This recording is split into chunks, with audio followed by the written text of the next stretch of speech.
What's up, guys? Welcome to another episode of Devil's Advocate. Hope you guys enjoyed the last few episodes we've had. Hope you enjoyed all the series.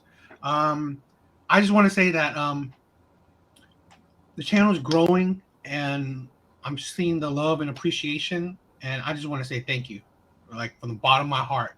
Uh, Thank you. But let's get started with today's pod. We're gonna do some, I think, some interesting topics today, right? Yeah, some stuff. Um, you know, I've always said that I've dated, black women. I have my best friends and other friends are black. I've been and I've worked in the black community most of my life. A lot of topics. I talk about men in general, but again, black men are part of that spectrum of men. So I've listened to the struggles of black men, and a lot of it I agree with, right? A lot of it I sympathize with, a lot of it I understand, because although we may have different skin tones, maybe even different cultures, we are all men, and a lot of our problems are very similar or pretty much the same. So I understand black men's struggles. So a lot of my episodes, a lot of the episodes I've had, I've talked a lot of things about the struggles that black men experience. Things about black women. Um, it's because not just because people say that, oh, I'm Asian, so I should stay out of my business. Well, men in general are my business because I care for men, and in particular, I care for black men because if no if because we have a society right now, I feel like no one really cares about the struggles of black men. Not even, maybe this is a controversial take, but not even black women. So, and we've had years, decades of not really hearing the voice of black men. So, I would like to always help push or contribute to the voice of black men. And but again, like I said, I like to talk about men in general, but a lot of things I talk about black men as well. But I just want to say that I do care. I mean, I don't care if you think that because I'm Asian, I should stay out of black people business, because I think that's foolhardy. I think that's foolish and idiotic, and that's why you create a bubble that it's just a bubble that never changes. And if there's people that wants to help and be there for them, be there for people, other people, I think that's a key. That's a key to part of ending racism, where we stand together, where I care for men, whether what skin tone they have. I care for men. I care for women too, but it's just that my channel I talk about mainly men, so that's it.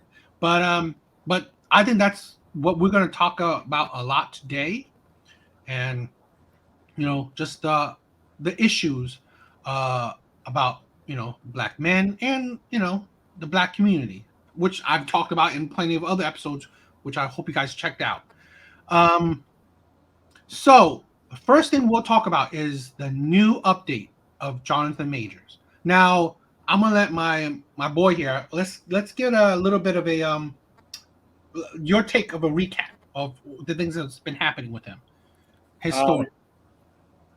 Jonathan Majors, an up and coming black actor. Um, he's given some fantastic performances in films, all the way up to his appearance as a Marvel villain, probably his biggest role ever. He's just a star ascending, right? And then we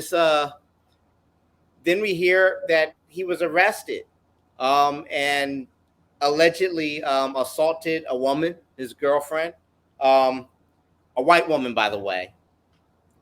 Doesn't matter, but We're going to talk about that in a bit. So okay, okay, we'll just okay. continue. But he gets in trouble for it. There are repercussions. A lot of his representation, is his PR, public relations. They stopped representing him. There's a lot of reaction online when this happens about him being, scum for being an abuser, and Marvel should drop him. And a lot of people had a lot of quick opinions then, but there are some who showed some restraint, said, hey, we don't know all the facts, let's see what happens. Of course, he says nothing happened, or that he didn't do anything wrong, and that he can prove it, but he's largely silent for a while. Now we find out that the woman who accused him of assault has been arrested for assaulting him. Yeah. And that there is video evidence, possibly, that her allegations that she hurt him are untrue, and even proof that she was completely unharmed long after they had gone their separate ways. So we're gonna see what comes of that. Yeah. That's the thing where I'm like my friend said, there's been evidence that his ex-girlfriend, there's videos and people supporting that narrative, or that version of the events, that he is innocent, that she was the one who's attacking him. Okay, so that's the newest update on that. But right, I want to touch back on a little bit about, again, let's say this, right? It's still not fully fleshed out. There's no real verdict yet. So again, I don't think we should jump to conclusions, right? Because I'm not saying he's innocent or not. I'm saying, I've always said that and there's our system, right? Our legal system is flawed, very flawed. But we as a people allow it like that. So we vote people into those positions. If we don't choose to change it, then that is our system. Love it or hate it, that is our system. So if our system is built on supposedly innocent until proven guilty, then we should, as people, respect that, given right. It's a right that we've given our people, that you are innocent until proven guilty. Nowadays, with social media and all this stuff, it's like such a mob mentality where we, as regular people, are judge, jury, and executioner. And that's why we talked about the beginning of the case, beginning of what happened to Jonathan Major, like a few episodes back. So I hope you guys check that one out. I'm going to probably link it to this one. But that's the thing where we think that we know what's going on, right? We jump to conclusion. I even heard, this is not fleshed out yet, but I've heard that Marvel is already there in behind the scenes working, trying to dump him. So just some allegation has pretty much just almost, well, that's maybe to interpretation right now, but maybe destroyed his life, definitely his career. So this is a thing that women and some people don't understand, the ramifications of these jumping to conclusions. And I'm saying I don't begrudge these studios and these talent agencies for doing this, because at the end of the day, it's the people, right? Companies all want to do is make money. So bad PR is really not always the best for them, especially these, with the Me Too, especially, which is weird. I've always heard companies love, bad PR is still good PR, but because of with how the society is nowadays, anything with women, it's a PR that you do not want. So, I think it's grown to be such a detriment where, because it's dealing with women, he's automatically branded as a whatever, right? As abuser, all this stuff, before even proven whatever he is. And that's why I've said it in the first one, is that we are. This is the problem with modern day society right now, where we're not letting the due process. And let's go back a little bit where I said, like, here's that when you were talking about a white woman, that's the thing where practically all black women, especially a lot on the social media, jumped at him, jumped at his throat and say he did it, he was terrible in this because he chose a white woman. This is what he deserved. This is your own community. Who cares, right? How you choose to love. But what you can't change is who you are, what you look like. So your community should always they should at least hold judgment. At least, the very least, hold judgment, right? On you when it concerns this is this man's livelihood. He is potential or really is a role model to young black men.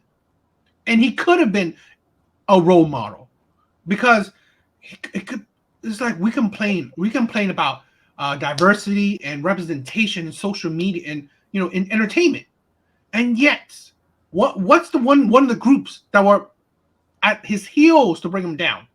Black women. Now, I don't know if that's completely true. Okay, I'm not. I don't. Okay, what I'm saying is that at least through the lens of social media, that is true. Through the lens of social media, that's 100% true. Now, okay, maybe real world, I don't know. I mean, are black women, I don't know, marching to Washington saying his name? No, but social media, that's 100% true.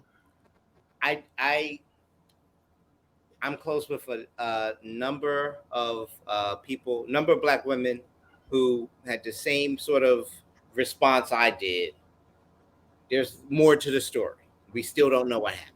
Again, we can't take our own anecdotes as but I'm on another show where we discussed the topic when it happened, and I was on that panel with several women who expressed that if he did it, he's scum, but we don't know if he did it. So let's wait and see. The other part of that is, and I know we're going to talk more about it, I certainly would. I never had a problem with it, and I never will have a problem with a black man dating a woman of another race, dating a white woman. It's fine, whatever, right? It's great.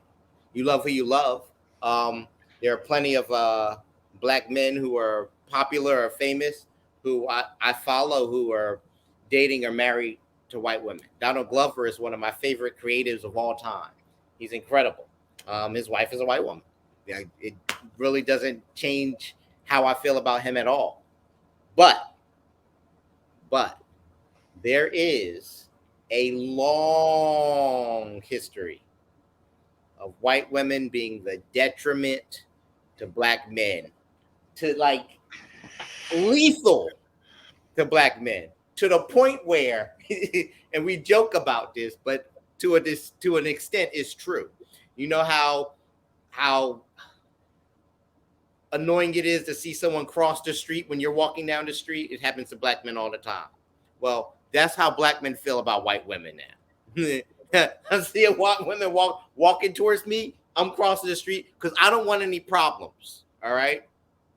I mean, you go all the way back to Emmett Till, and you come all the way up to today, right? Because there are plenty of clips of people dealing with Karens who try to weaponize police against black men. And it happens to men whether they're popular or not. This instance with Jonathan Majors might be one. I just distinctly remember Terrell Owens, NFL superstar, former Philadelphia Eagle, just a few months ago, on live, recording this woman trying to get him arrested because he's a black man and he was scaring her. Like, what? So while while there's nothing wrong with dating outside your race, there is reason to be concerned about. Not because they were dating or in love, that's fine. But I mean, is this an instance where Jonathan Majors was violent towards a woman, or an instance where a woman tried to use her privilege to get him in trouble? Well, I personally, I don't deny the racism between, let's say, this is the thing where I think we've kind of fudged the line a bit between, one, is it the racism between just white and black, or is it the racism because of white women and black men? I want to say this in the sense that I believe it's more just a dynamic of men and women in general, right? And it just so happens, of different races. So let me say this. To counter that kind of idea right there, right? Where because he's white, this, because he's black, that, I would say that there is a lot of cases where black men die because of black women. That just happens. I think that's because I would say this, it's just dynamic of men and women more so. So in cases like in cases like, let's say, Jonathan Major and his white ex-girlfriend, because it's been like, it's more media attention because he's famous, but it's also more media attention because of different races. So I think that's a reflection of just how the media is trying to shape the narrative. Because I honestly believe it could have happened if she was a black woman too. Because there are cases of, and I'm not just saying Jonathan Major case, but there are black women calling the police on black men for domestic violence, but there wasn't none to begin with. It happens.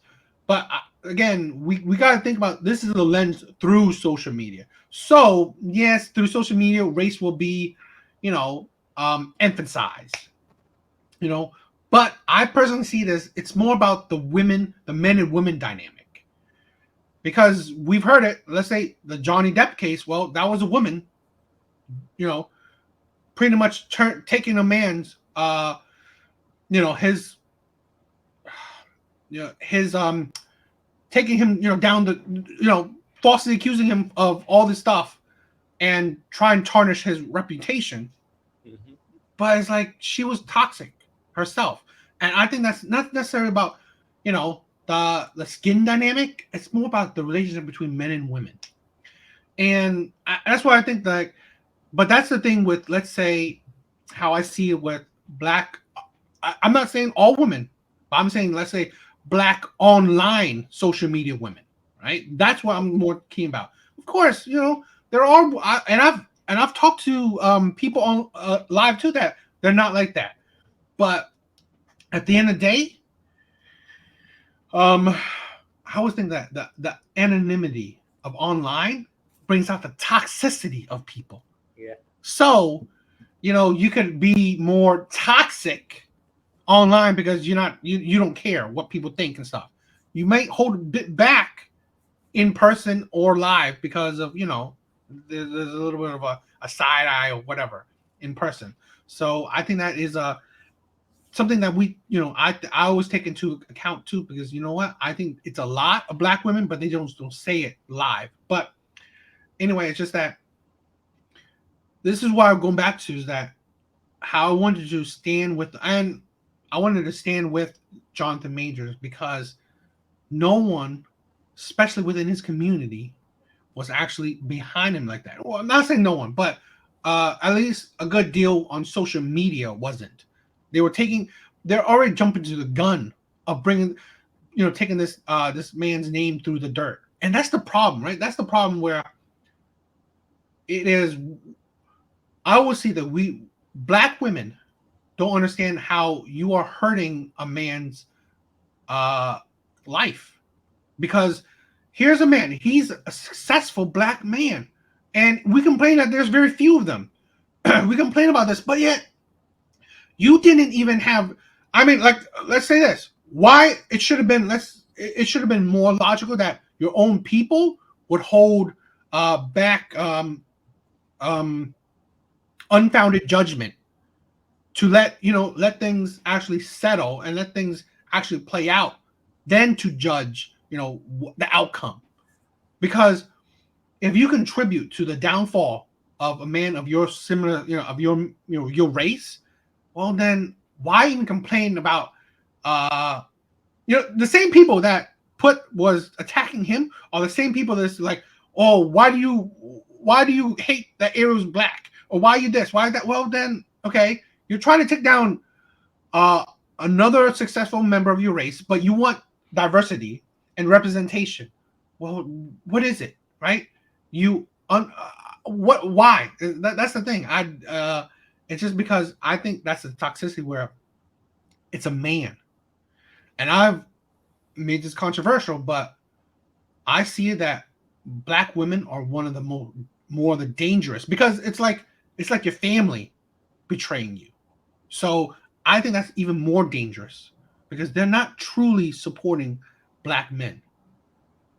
So in the event that happens, that does hurt to not be supported by your own people, by women of your same color.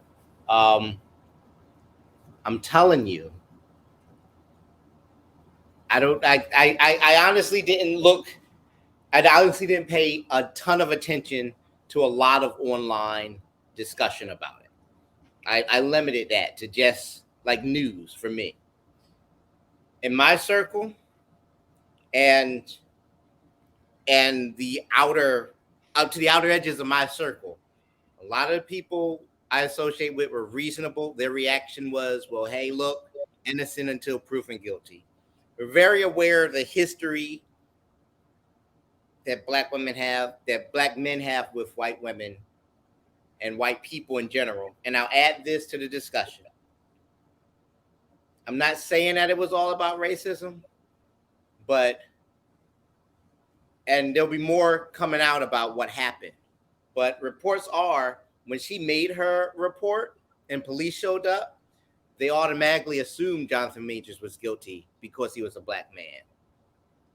And they said they were like outside of his home at one point with the police, and they didn't believe him because he was a black man in this big beautiful condo.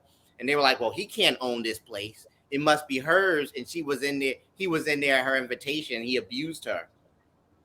When in fact, that's not the case. In fact, they've come out with reports saying that they had gone separate ways before she ever went back to his place, and that she went back to his place with some other people, and that she was uninjured before that. So there's a lot going on in this story. I think it does have more to do with racism than we realize.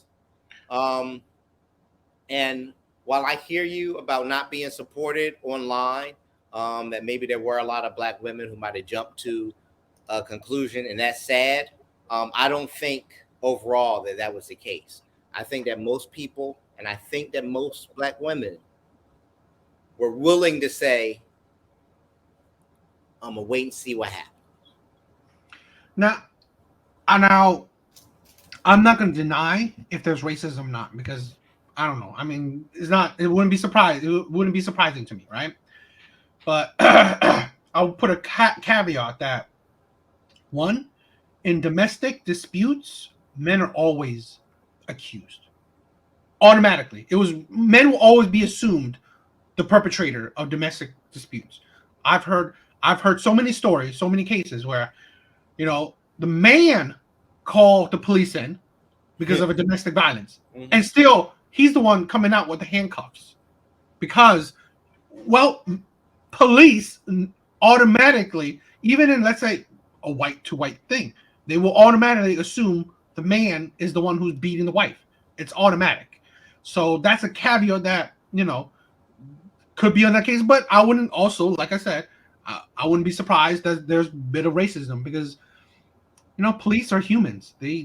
Police have a lot of biases, which is, that's a case that, people don't talk about or think about. I don't think that there's a whole lot of moral judgment when you hire police people, but that's a different case. But I would say this, right? I don't disagree with you that maybe, right? Maybe the majority of black women were like the reserved in their judgment. The problem is it was not the majority of online black women. And as how how our society is nowadays, with the how influential just online uh mob mentality is, I believe that is what part of the, because you think about this, why was one of the things where there was the domino effects of Jonathan Major's career, everything, right? So many roles, so many agencies, so many whatever, just let him go. Didn't want tried to like stay away from him.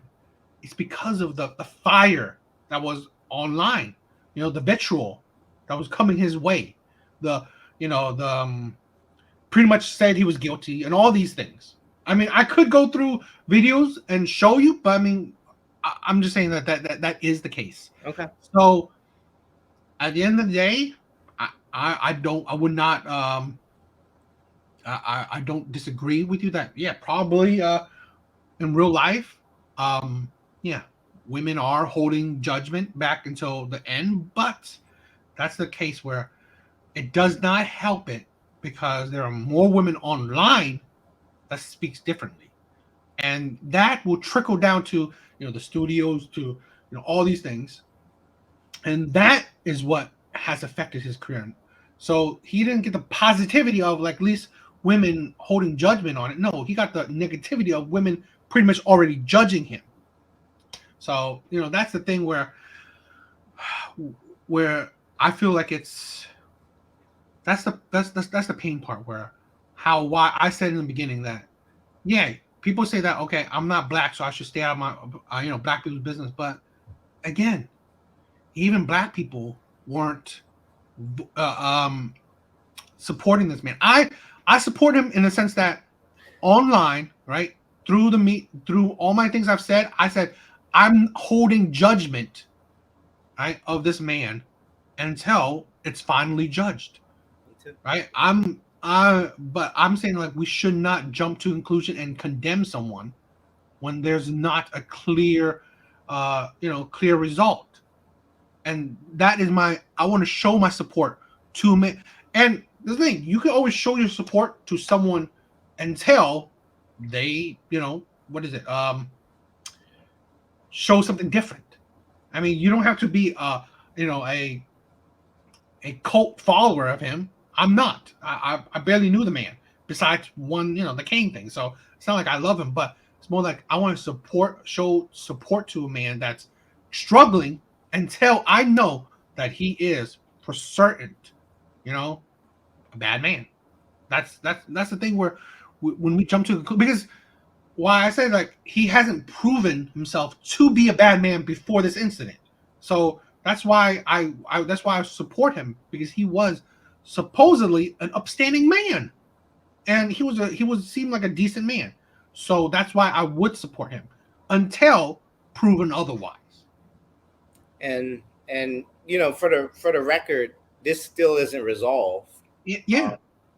And there were other people who came out and I think may have made accusations against him as well. So online, I don't know if there was anything official. I haven't heard anything much about that, so I don't know. I saw a few things. I don't know if any of them are true. I don't know if any of them really have traction. The only thing he's officially dealing with is what's going on between him and his ex-girlfriend. But we'll see more going forward. Yeah. I mean, like, the thing why I'm going to talk about this, the main idea is that I think human beings are kind of disgusting in that way, where we make it seem like we care about other people, yet we don't. Right? Is that sometimes I want us to show more care, where we actually like. I mean, like we care so much about women nowadays. But I think that we've overcorrected, and now instead of not just not caring about men, we also target men. That's the thing where we overcorrect in the sense where before we didn't even care about men. Now we want to target men. And that's the thing where another thing why I also support Jonathan Majors is that people were targeting him. Like you were saying, like these unsustainable cases, right? The people, going to the woodwork trying to even try to defame him even more. Is that that's the thing where when the toxicity comes out, it just keeps on rolling needlessly. And I wanted to promote where just an idea where let's take our time and not grow into being a mob, of people who are just trying to attack other people. My sister says a lot of times that I try to see the good in people. I mean, and sometimes it's a failure, you know. So I don't This is know. what you say. It ain't always there. Like, You know what? Humans prove me wrong. Prove me wrong more than they prove me right in those oh senses. man, it's rough. So, well, segue. Mm-hmm. We are going to talk about the Chicago thing. Let's watch a clip of it first. Something that happened recently in Chicago, which is Chicago is a cesspool. I mean, it's like I don't know how anybody is living in that place. I mean, it's like God. Chicago is the poster boy for gun control, or for abolishing guns, because it has, I believe, correct me if I'm wrong, the highest homicide or murder rate I think in you the are right U.S. about that. So, and it's just sad because predominantly Chicago, I believe, I'm not sure again, is minority, populated, right? At least the surrounding areas, or so it's just it makes it sad. But let's check this out. Murder charges against a mother and her 14-year-old son have been dropped. Get your food! Move, get the gun! Move! Hey, get your food! Get your food! If you say one more thing, I'm gonna knock you out. Oh my God, I said one more thing, I'm gonna knock you out. The man later died from his injuries. A state attorney's office says they moved to dismiss the charges due to emerging evidence. Murder charges against a mother and her. Let's see it on a different. Is it the same thing? No, I guess that's good. So, this happened, a few days ago. What's your initial thoughts? I didn't hear everything she was saying to him before he hit her. It's just I think she was just arguing with him. I don't know particularly said. Did you see him wind back to hit her though?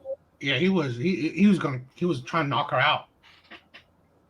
Like that was crazy. And more than once. He hit her more than once. He did. Okay, so you'll think this is ridiculous coming from me. Okay. Because you won't be able to like envision it. But like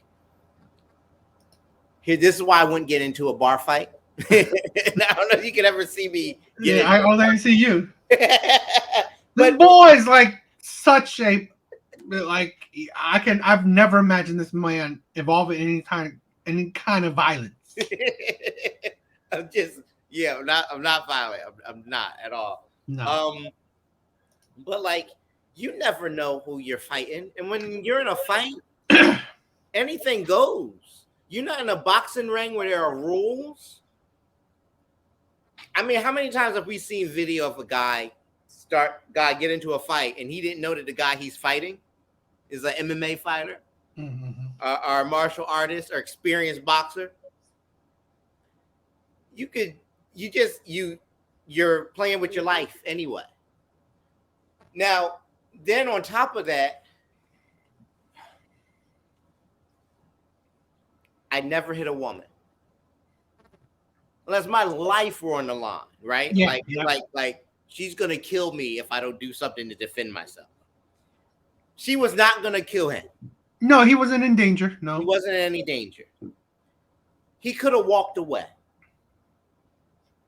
You know that he could have walked away. And I don't think it makes a man tough. If not, I don't think it makes. Of course, it doesn't make a man tough to hit a woman, but I don't think it makes a man tough to fight other men, right? Because if walking away is an option, and it certainly was there, you can walk away, and you're better for it. You're doing more of a service to protect the people around you. I think he was in there with his girlfriend. I think he leaves. Yeah. I think his girlfriend was the one recording. I think. I'm not sure. He leaves behind 2 daughters. I know that for I a heard fact. that. I heard that too. Right? So if he walked away, he'd be there for them, right? But he was the kind of man to do that. And that's letting your emotions get you to the point where you're willing to hit a woman in the face over something she's saying is out of control. And then he didn't know that there was another young man nearby, her son, who would be so disturbed by that he killed him. I'm not going to say he asked for it. And I don't think that death is a proper penalty for anything other than murder. But if you do something like that, you put your life at risk. You just never know. And he didn't know. And he found out. Let's say this. I'm gonna probably some of the things are going to be controversial take. One, I agree. I wouldn't hit a woman unless my life is in danger too, or well, maybe not in danger, but if I would not. I mean, if I'm going to get knocked out by a woman, I'm going to fight back. I mean, I don't want her to like beat me with a crowbar. I'm not. Yeah, if she's like, running is an option. You can leave. If a woman is like squaring up to you, if I'm like trapped in a room and woman is squaring up to me, I'm going to defend myself. Yeah, but I got to disable her to survive. Okay. Yeah. Hit with a cast iron pan isn't funny. It's deadly. Yes, that's right. That's so. Like we talked about that, and maybe it was the last episode or so. But I've seen women knock men out. So, but this wasn't that case. No, not at all. She just had a loud mouth. But I want to touch on that, right? I want to touch on that in a little bit. But I 100% agree that he should have walked away. But here's maybe I'm gonna maybe a couple controversial takes where, all right, at the end of the day, if in this case you're a woman. I think that's the problem with modern day women. I think that's the problem with modern day black women, because that's the biggest thing with black women is that the mouth. It's just that you have such a huge attitude. She wasn't squaring up with the man, but she was like, I'm not saying what she said, but like she was aggressive. She wasn't he was telling her to go away. I mean, he should have went away, but at the end of the day, let's say we didn't know the little boy would have gotten a gun. His life was needed. But let's see the flip side. What if he had a gun? And that case has happened. You know what? It's like a few months ago, a road rage incident came out in a shootout. Like nowadays, these arguments, right? At least between men and men, are not fist fights. They are actually shootouts. So really, it's like that's the thing where her life. Wasn't necessarily in danger even if he hit her, but what if he had a gun? Arguments nowadays can turn into a shootout, which this did, but could have been a shootout on her part, right? He could have he could have took a gun behind him or whatever and shot her, or shot her son, because if he saw her son bringing a gun, he could have been shooting her son. That's the thing where, at the end of the day, we can only control ourselves. She was square. I wouldn't say. I'm not trying to say square up to a man, but she was being aggressive and belligerent to a man. We think nowadays that women are equal to men. This is what like I said, controversial. Where especially black women think that they can, I'm not saying this is square up again. She could square up to a man. She could berate a man. She could be aggressive to a man. But there could be consequences to that. Not every man will be like us or other men, hold themselves back or walk away. I've seen it more and more happening. I mean, more and more where women actually hit men and men hit back. Not like this one, but you can't tell, right? You don't know. There could be a man like this that if you square up to him, or if you berate him, or you just get in his face, he will attack you. And this is the thing where she's a woman. She should have just stepped away. I'm not defending him, but he said, just get your food and go away. But she continued to talk. That's the thing where it's not, I'm not trying to say that it's justified, but it's the thing where it would have saved his life and not put her and her son in such a weird situation. The report said that they're off murder charges, fine, but still, I mean, who knows? Her son could have been, put in prison for that incident, and you would not know, right? In the moment, you would not have known. It would have been better, and putting your son in a situation where he had to try to save your life. Why not just walk away? This is a stranger. Walk away. It is not there. There is very few instances where it's just it is a good thing to just start arguing with a stranger. So that's the part where it would have, even though this man is an asshole, for even like whining. I mean, he should have just maybe slapped her, but he was whining back to knock her out. So, but it's like, you still killed a man that had children and had a family. It's just, again, this man is a terrible man, but you still killed a man. And we are not executioners. We're not judge, jury, executioners. So that's the thing where it would have been so much easier if she walked away. Because, again, you're squaring up to a man. You're arguing with a stranger, a man who's bigger than you. And men, I mean, people in general you don't know. Like I said, in a situation like that, she did not know what will happen. She didn't know if this man could have pulled out a gun or whatever. So I've learned that it's not, like I said, it's not like back in the day where if you guys have a disagreement, it's a fist fight. No, today it's like a shootout. Practically every arguments I've heard, it's a shootout, right? Someone pulling out a gun, someone's dying, someone's bleeding.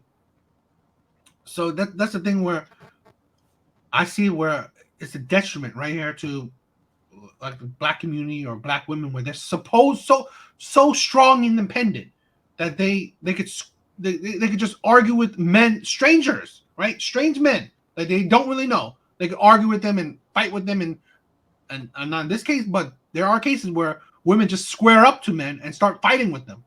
And that's the thing where it's maybe my own take, where at least a lot in the black community that there's femininity has been lost. Being a lady has been lost. It's because why would you square up to a man?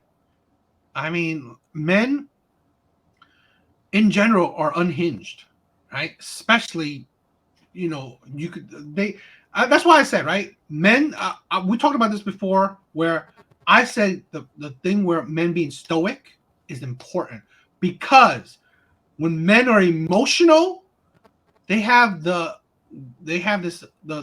problem is that men be emotional just like women, but they have the strength, right, to back it up, which is or the strength as the flaw of being emotional.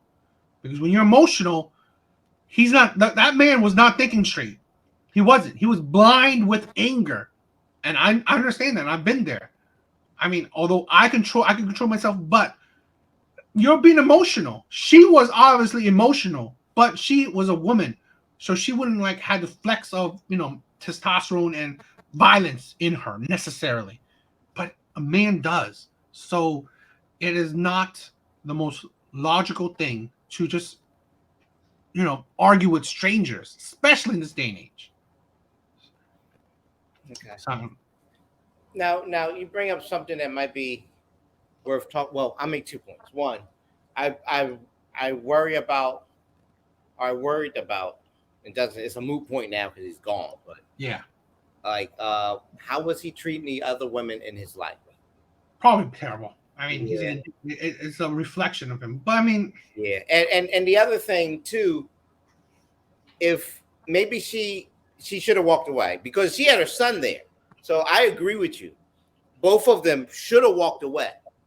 But what was I gonna say? But oh man, my thoughts escaping me. Oh yeah, how soon would it have been before he found himself in that situation again? Or how many times has he put himself in that situation? The other person did walk away, right? Instead of something escalating. And I mean, this was the one. If it didn't happen now, it would have happened next week or next month or next year. You know what I mean? that's the thing where I would like to see that more, where we tell people, right? Where all of his, because this man seems unhinged anyway. So any kind of altercation with him is a person should walk away, because like I said, with people nowadays, gun happy, gun crazy, and just pretty much take out women. Like, here's the thing where the young man just took out a gun. I mean, what is he, like a 14-year-old? He had a gun on him, right? I mean, let's think about that too. Like, this is a 14-year-old that's carrying around a gun. Yeah, or it might have been a car. He knew it was in a car, something like that. Yeah, wherever, I mean, maybe in the car with him, but like he had easy access to a gun. A 14-year-old had easy access to a gun. Again, it's great that he was protecting his mom, but he had easy access to a gun, and he easily killed a man.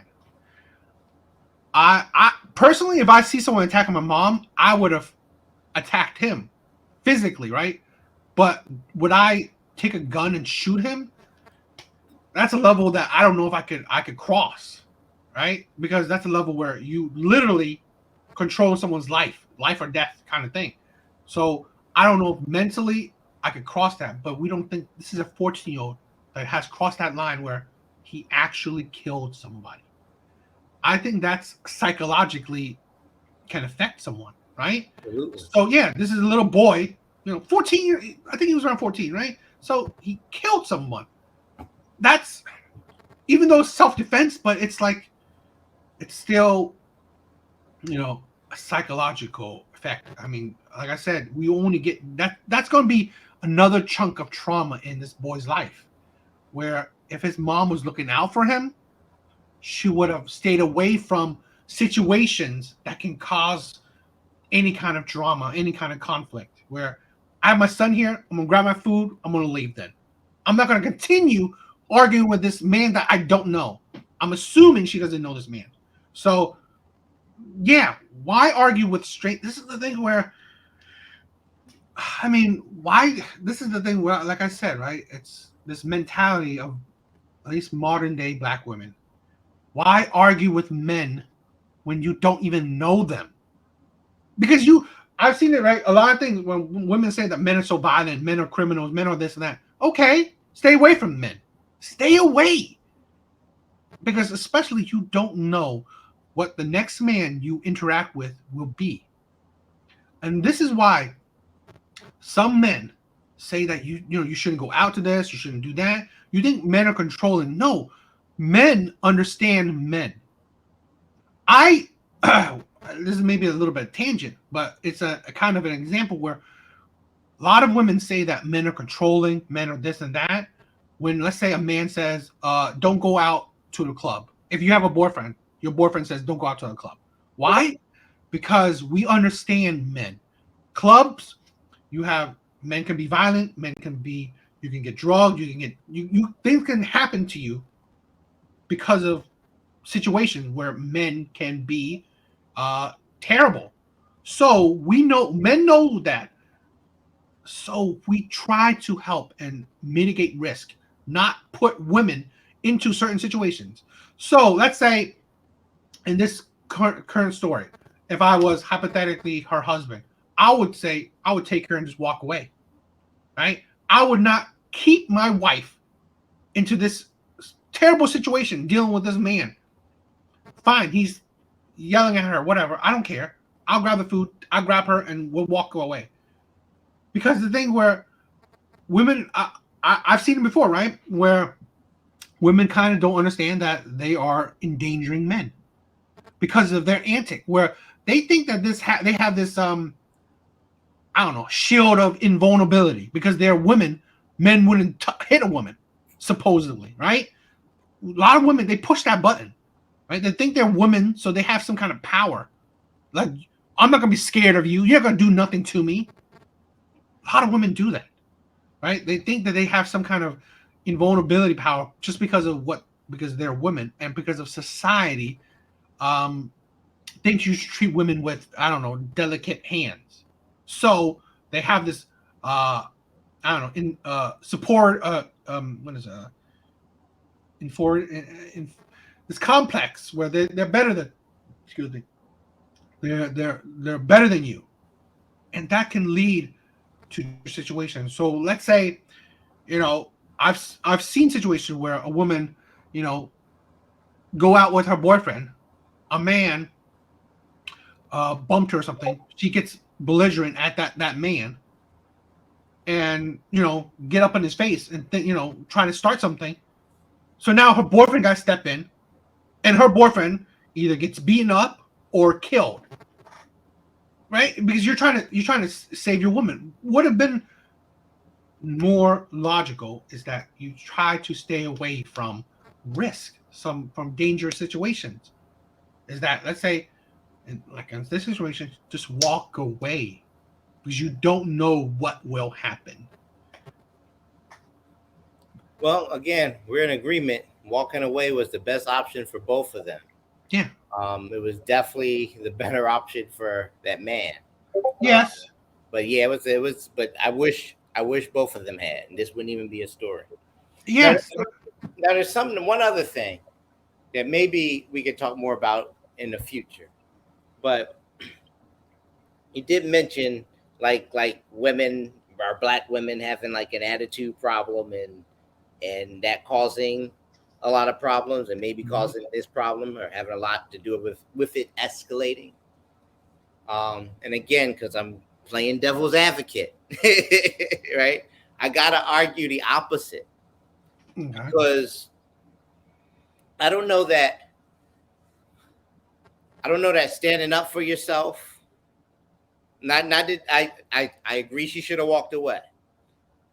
But you see a black woman standing up for herself against an aggressive man in an argument. I don't know what the details were about the argument, but if she's right, she's got an attitude problem, right? It's sort of like people picture an angry black woman snapping her fingers and moving her neck like this. But what are Karens when they go off in a store or they fight staff in a restaurant over something stupid? Just because they might say, I want to see your manager instead of calling you a name at first, doesn't mean they don't have an attitude problem too. So I don't think it's just a color thing. Well, before that, right? Okay, let's continue. I'll interject later. The other thing I'll say is there is a history in our country of people. When I say not believe in black women, I'm not talking about like rape and sex allegation. I'm not even getting into that, but like in the medical field, it's been proven and recorded that I know that. You know, so like black women are viewed that way as like tougher or are immune to pain, or sometimes they're over sexualized, and that could be part of why in our culture you'll see a black woman more ready to stand up for herself. and more ready to show a tougher exterior because she doesn't want to be put in a situation where she's taken advantage of. People are less likely to protect her or think she needs protection. But that's like historically we've put like historically in America, black women have been in situations where they've been the only ones to defend themselves, and that sucks.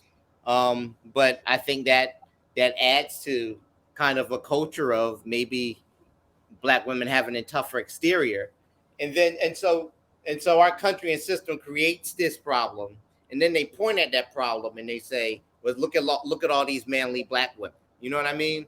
So I just don't think it's a fair characterization of black women, especially because I know it's not true across the board. That's all I'm saying. I'm not saying that the occasional loudmouth doesn't exist who gets her boyfriend in trouble because she's been off and he's like, "Baby, be quiet, let's let it go." And now he's in a fight because she was running her mouth. But I don't think it's fair to just say that's a black woman problem. Plenty of white women and women of other races do it all the time. Okay, let's say this, right? One, the Karens were, they were created because of it's for white women, right?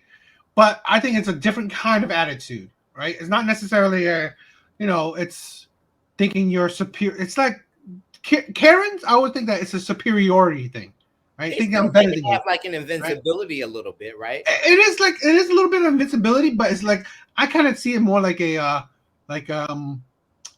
it's not. I see more like I'm better than you.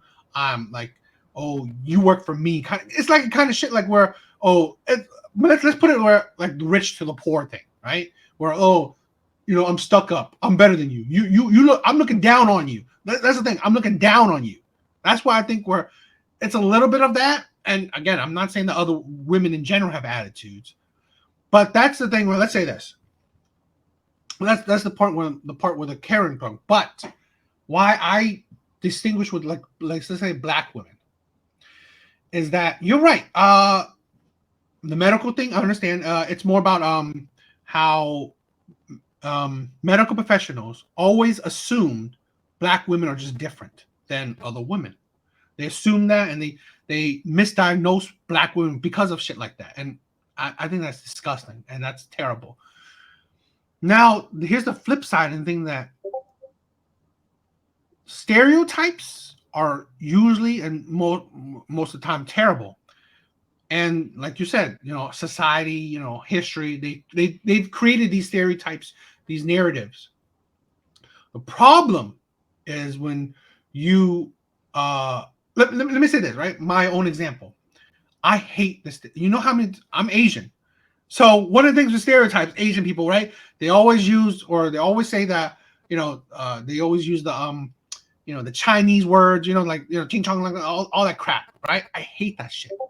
I really do. So I don't use like Asian jokes. I don't do that stuff because I don't want to perpetuate stereotypes. I do my best to stay away from perpetuating stereotypes. And that's my thing, because we said it before, maybe in like I think our early episode, maybe first one or something, but I always believe, and you were counter to it a bit, a little bit of countering to it, but I believe the importance of your public image, how your community, right? Not just you, but the people in your community, the people in your race, the people that are affiliated with you, how they are viewed by the rest of the world. I believe that. So when I grew up, right, born in the U.S., I've never been all that crazy where, let's say, an immigrant, an Asian immigrant coming in here and how they have broken English and all that stuff. I've never been crazy about that because I always feel like it's a bad image, or it helps perpetuate the bad image of Asian people. So I've never been a fan of that. But I mean, it's not their fault or anything, but it's just that's a stereotype that I see and I know it's being perpetuated. So what I'm saying is that when it comes to black women, is that that's the problem where You know that there's stereotypes, but you help continue to perpetuate it. So here's the case where she was the aggressive black woman, the strong, independent, the loud, the black woman that's in your face, stuff like that. You are perpetuating it, and you are helping think that, okay, although stereotypes are wrong, but when you help perpetuate stereotypes, that is it doesn't do your community any good. Because look at this guy, he helps perpetuating the image that black men are violent, because that is a stereotype, or that is a image of black men. How I see that he should have walked away. He should have walked away to not perpetuate that kind of stereotype, that image. But again, I blame him as well, where he's not helping his image nor his community's image. And on the flip side is that she's not helping her image nor her community image. And then on the flip side, her son, a young black man carrying a gun, shooting a man, is not continue. This is the thing where we don't see where we're not taking a step back, right? As communities of people taking a step back, is that what kind of image are we portraying to the world? Why do you think that, let's say, people complain about China, Japan, other, the other countries, how they see certain communities in the U.S. I always say that if you don't know, even Africans view majority or a good deal of Black Americans in a negative light. But that's the thing where this is in the media. Now it's spread to the world, right? Spread to the world. That's the thing. Sometimes, that's why I was critical of you in the sense that, although, it's not like you 100% disagreed, but you not seeing again, it's an uphill battle. I agree, right? But these are the cases why this is why I say the things I say, because if we don't think about our public image, then it's going to continue generation to generation. Because that's the problem where, let's say, older generations never thought about our public image. That continued in each generation. So no one is stopping that cycle, because we think about, you said it like it's an uphill battle. It's hard. What can we do now? But that's the thing where if we change that mindset now, so we can change that mindset, so we can change it for the future generation, and then future generation continue that, and so on and so on. I don't disagree how the past of the U.S. is toxic, is racist, is sexist, all these stuff. I do not disagree. But where I am the devil's advocate at, where I disagree at, is that 2023, we have the power, we have the knowledge, we have the ability to change things, to truly affect the world around us. That's what I'm talking about. That's where I come out, where we forget that we are in a different age and time. But if we perpetuate it, it may be a controversial take, where if we continue to think ourselves as victims, blaming our past, continuously bringing our past as why we are this in the future, then we will never escape our past.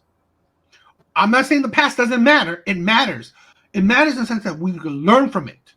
We learn from it, and we be better from it. That's how we use the past. Nowadays, I'm sorry, but a lot of Black people are using the past to be victims, to say that the strife of the past has made them victims, and continuous victims. I don't disagree that the past is horrendous and the past does matter, but I'm saying that we're using it in a wrong way. We're using it to perpetuate victimhood, in the sense that we're not using it to showcase that, this has happened in the past, I'm going to make a difference now. Like promoting something different, right? Like we always said, like one of the things you said, like the hospital thing, right? The medical thing, where the past has been proven very racist, very that biased and stuff like that. But let's prove it now, where if this woman was more, it's a little different, more feminine, more wasn't so aggressive. Like say I'm okay, fine. I'm just gonna grab my food. I'm gonna walk away. You know that's don't start things, right? Don't start dramas. Don't start all these things. It's a better example for your son too. It's a better example for your family where you teach your son to walk away from these things. We don't want to perpetuate more violence. Who knows what's going to happen, right? I'm going to be the bigger person and walk away. This is the thing where if we do more people do stuff like this, because then more and more another I don't know growing ideology is black women are not that feminine. You know, they don't have that femininity in them. They don't have that ladylike, connotation with that comes along with being a black woman. And then things like this helps perpetuate that ideology. Okay. Now I'm going to describe a situation that I think black people are in. Not just black people, but in America, definitely black people are in. That sucks. Mm-hmm. So I hear you when you say like you don't want to perpetuate a stereotype. 100%. I agree. I agree, especially in a situation like that, because everybody, and it hurts me that people are going to look at that situation and be like, look at these black people in a black neighborhood and how they act. Here's the thing about that, and I'll explain why I would blame our past and harp on it a little bit, because historically, well, people are people. People are imperfect. People make mistakes. Bad people exist in every country, in every land, in every color. People who do things like we just saw, that happens in different communities all over the world. There's plenty of examples where an abusive white man was shot by his wife or girlfriend's child because they were trying to protect their mother. That's an old story, right? And there's plenty of situations where crime and violence and domestic violence happen, no matter what color you are. Problem is, racist people in power portray an image of a group of people like black people. Black people are this, black people are that. It's not true, right? But they've convinced everybody else that it is true. And now anytime something happens that's normal in a community to happen, even if it's terrible, they point to that as evidence that what they said that was untrue is true. Now, for our community to overcome this untrue stereotype that you've unfairly put on us, we have to be better than you, which means we have to be better than human, which is not possible, because humans are going to human.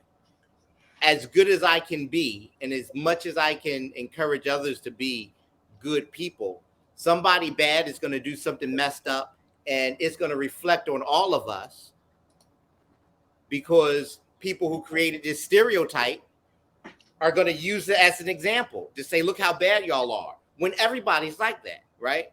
So that's why when I talked about, I wasn't trying to say I don't care about my image or our image.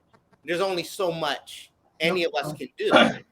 And now when a past comes in, I think if more people were really educated about our past, about where some of these stereotypes come from, about what really happened in history, when say Europeans came to America, or when slavery started, and how stereotypes and these racist ideas came to light. If more people really understood where they came from, then less people today would be likely to do what I just described. Take one example and apply it to everyone. You know what I'm saying? So I agree. I mean, like I said, that doesn't shed any good light on black people in his neighborhood, in the city of Chicago, and everywhere in the United States and the world. It's true. But it's also unfair because something like that in every community is going to happen. And if it didn't happen there, if those people had walked away, at some point in time, some terrible man was going to come up against some aggressive woman, and something like that was going to happen again. And I think there's a bit of responsibility on our community to control our image, but there's also a responsibility on everyone to like see past their stereotypes and realize that people are people. Here, you know what? I 100% agree with you, right? People can be shitty. Don't matter what skin tone, what sex you are. People are shitty. I 100% agree with you. Now, here's where I'm going to be the devil advocate and thing in this, where the difference is that we have to think about this. Why I said, I'm going to reiterate where I said 2023. That is the difference. That is the key. Now, I agree. We more people should educate people on the past, but you shouldn't. But the problem is, people are not educating people on the past. People are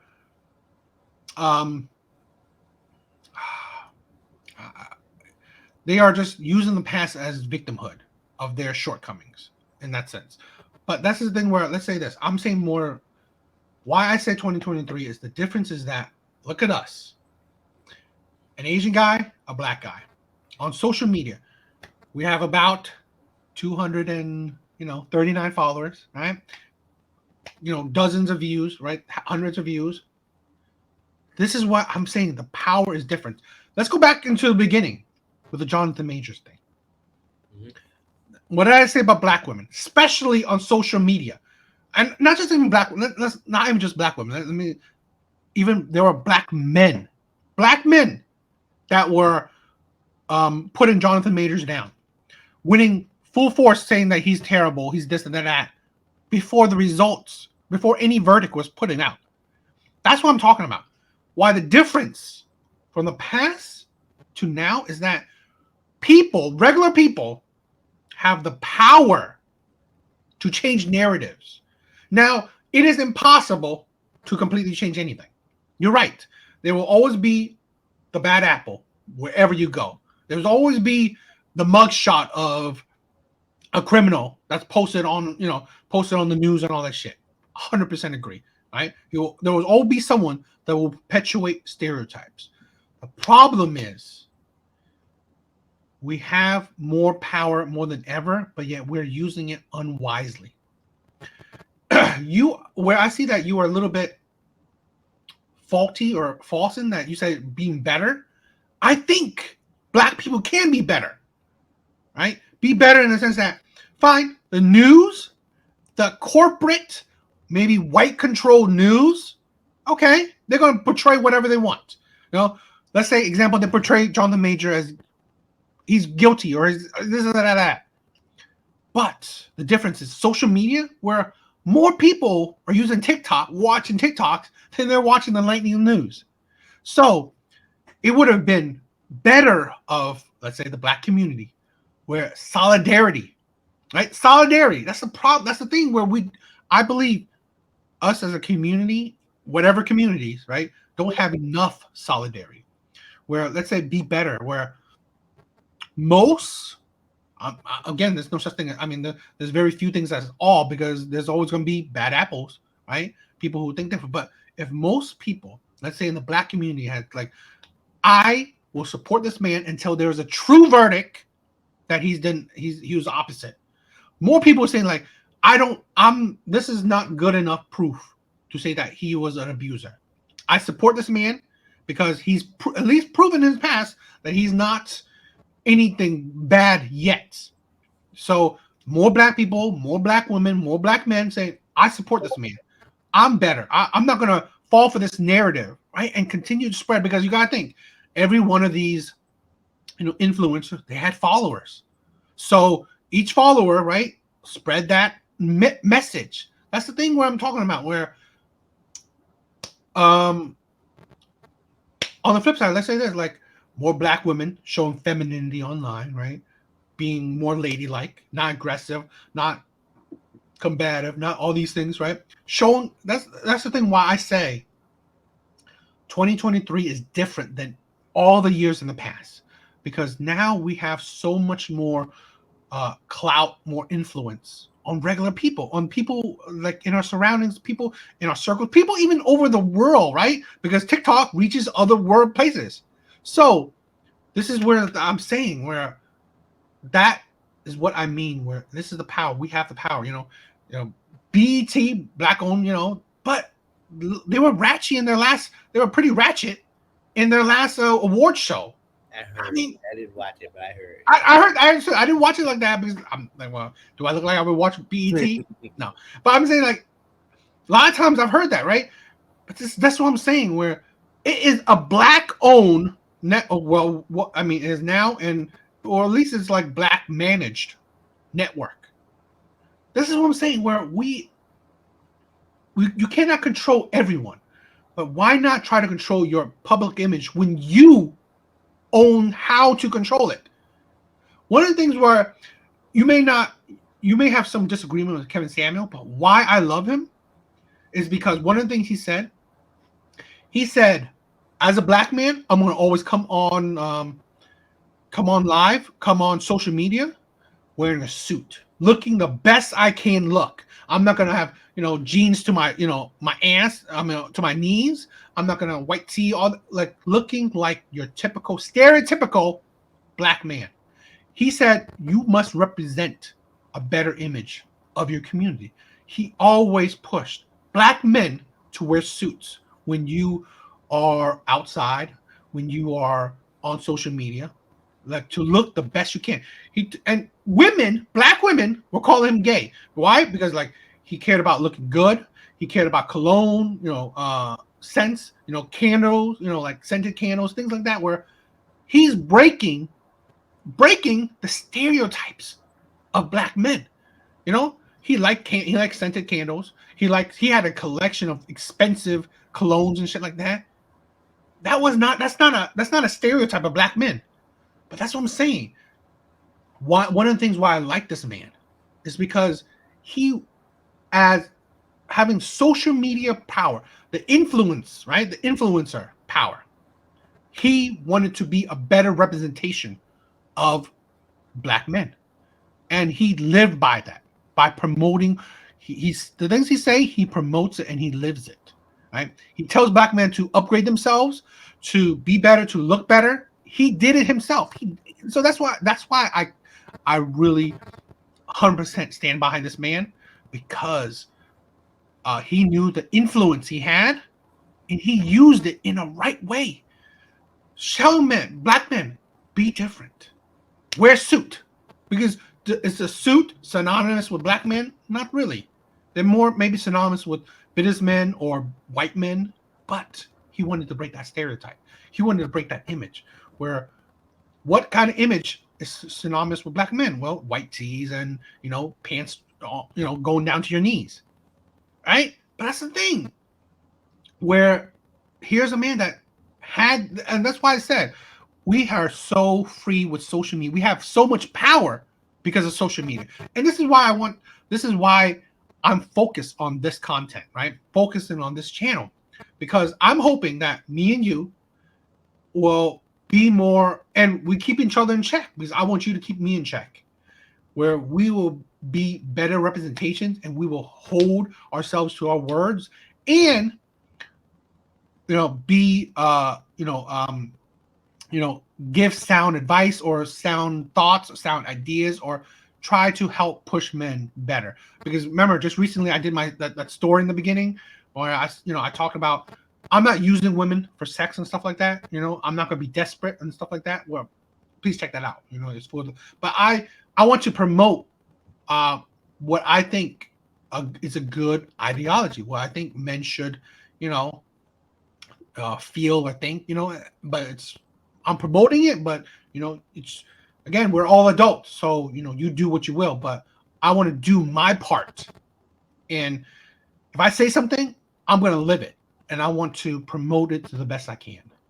So that's the thing where, that's why I see the difference with nowadays, right? I don't know if you know Candace Owens, right? She's very controversial. Candace Owens, right? She's very controversial, but again, she lives a life where She's married.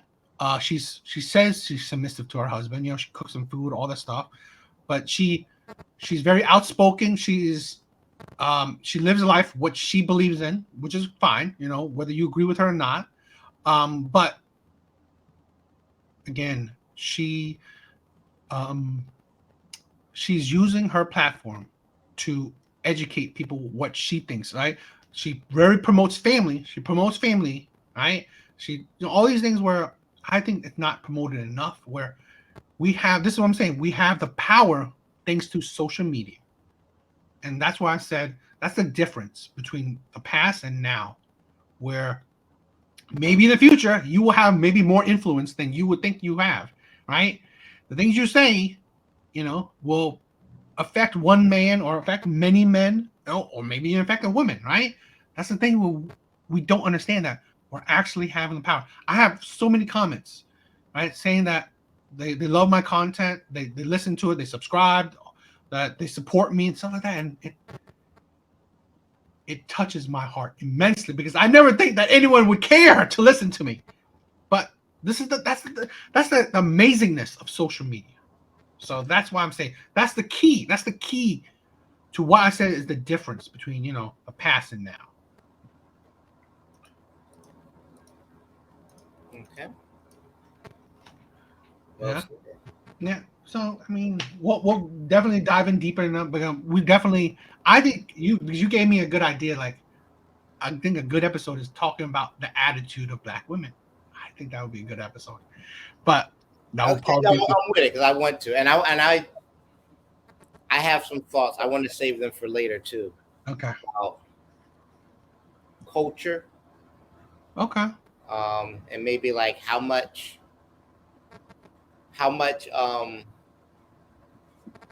whatever culture you're part of, Black, Asian, Hispanic, white, how much um how much of us should we change to promote a better image, and how much of that image is our culture and shouldn't be changed. I'm curious what you had to think about that.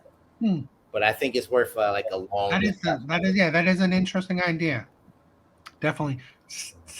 Please subscribe and stay tuned. I think we always have some really good conversations. So, you know, I think you guys should join it. But here's another thing about our, you know, culture, especially Black culture. I'm gonna break down or react to a clip, kind of a clip of Dr. Umar, right?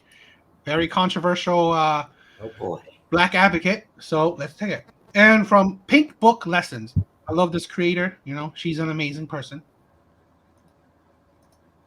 You know, the value of what a woman brings and the value of what a man brings in a relationship. And now there's a lot more rhetoric from our women that we hear is I'm strong, independent, I don't need no man, right? So That's pain speaking, right. Because most Black women know they will never get a man.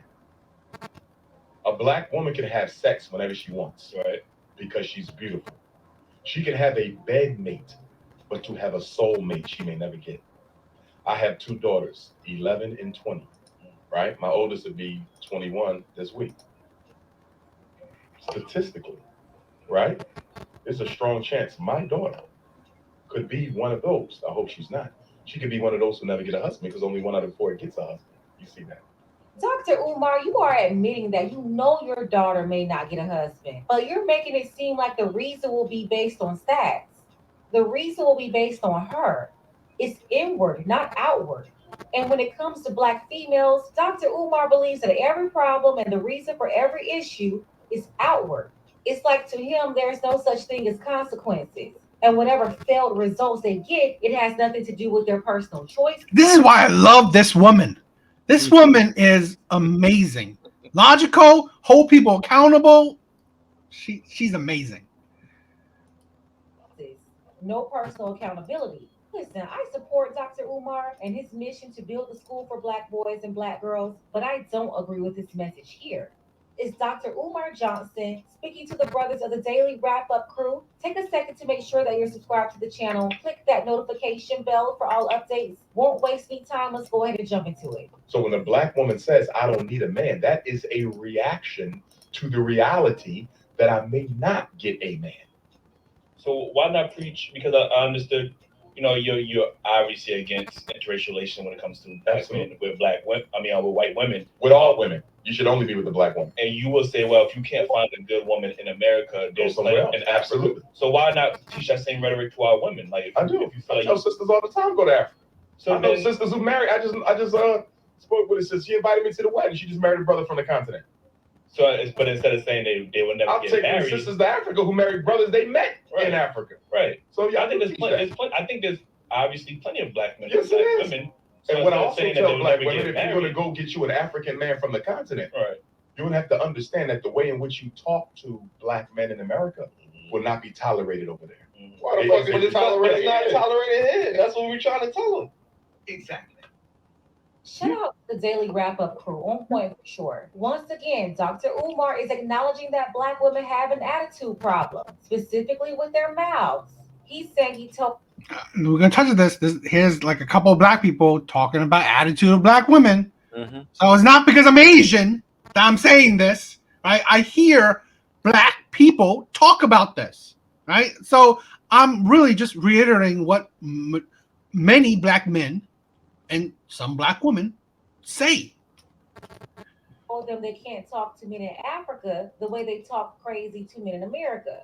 Dr. Umar, do you think that these black women who can't seem to keep a decent man will be going to Africa to try to find a man if they were already feminine and cooperative women? The problem they can't escape is their own rebellious attitude. That's why it would never work, because every man anywhere is turned off by that repulsive behavior. Well, over here, I want to say this to us, though, because we try to act like the way sisters treat us doesn't have a history that we are not at least partly responsible for. Let's be honest. The black woman has had to hold down the black house by herself, although imperfectly. She's had to do it by herself since the mass incarceration of black males began in the 1970s. You understand me? Mm-hmm. Most of our children are raised by a single mother right now. And it has been that way for about 50 years.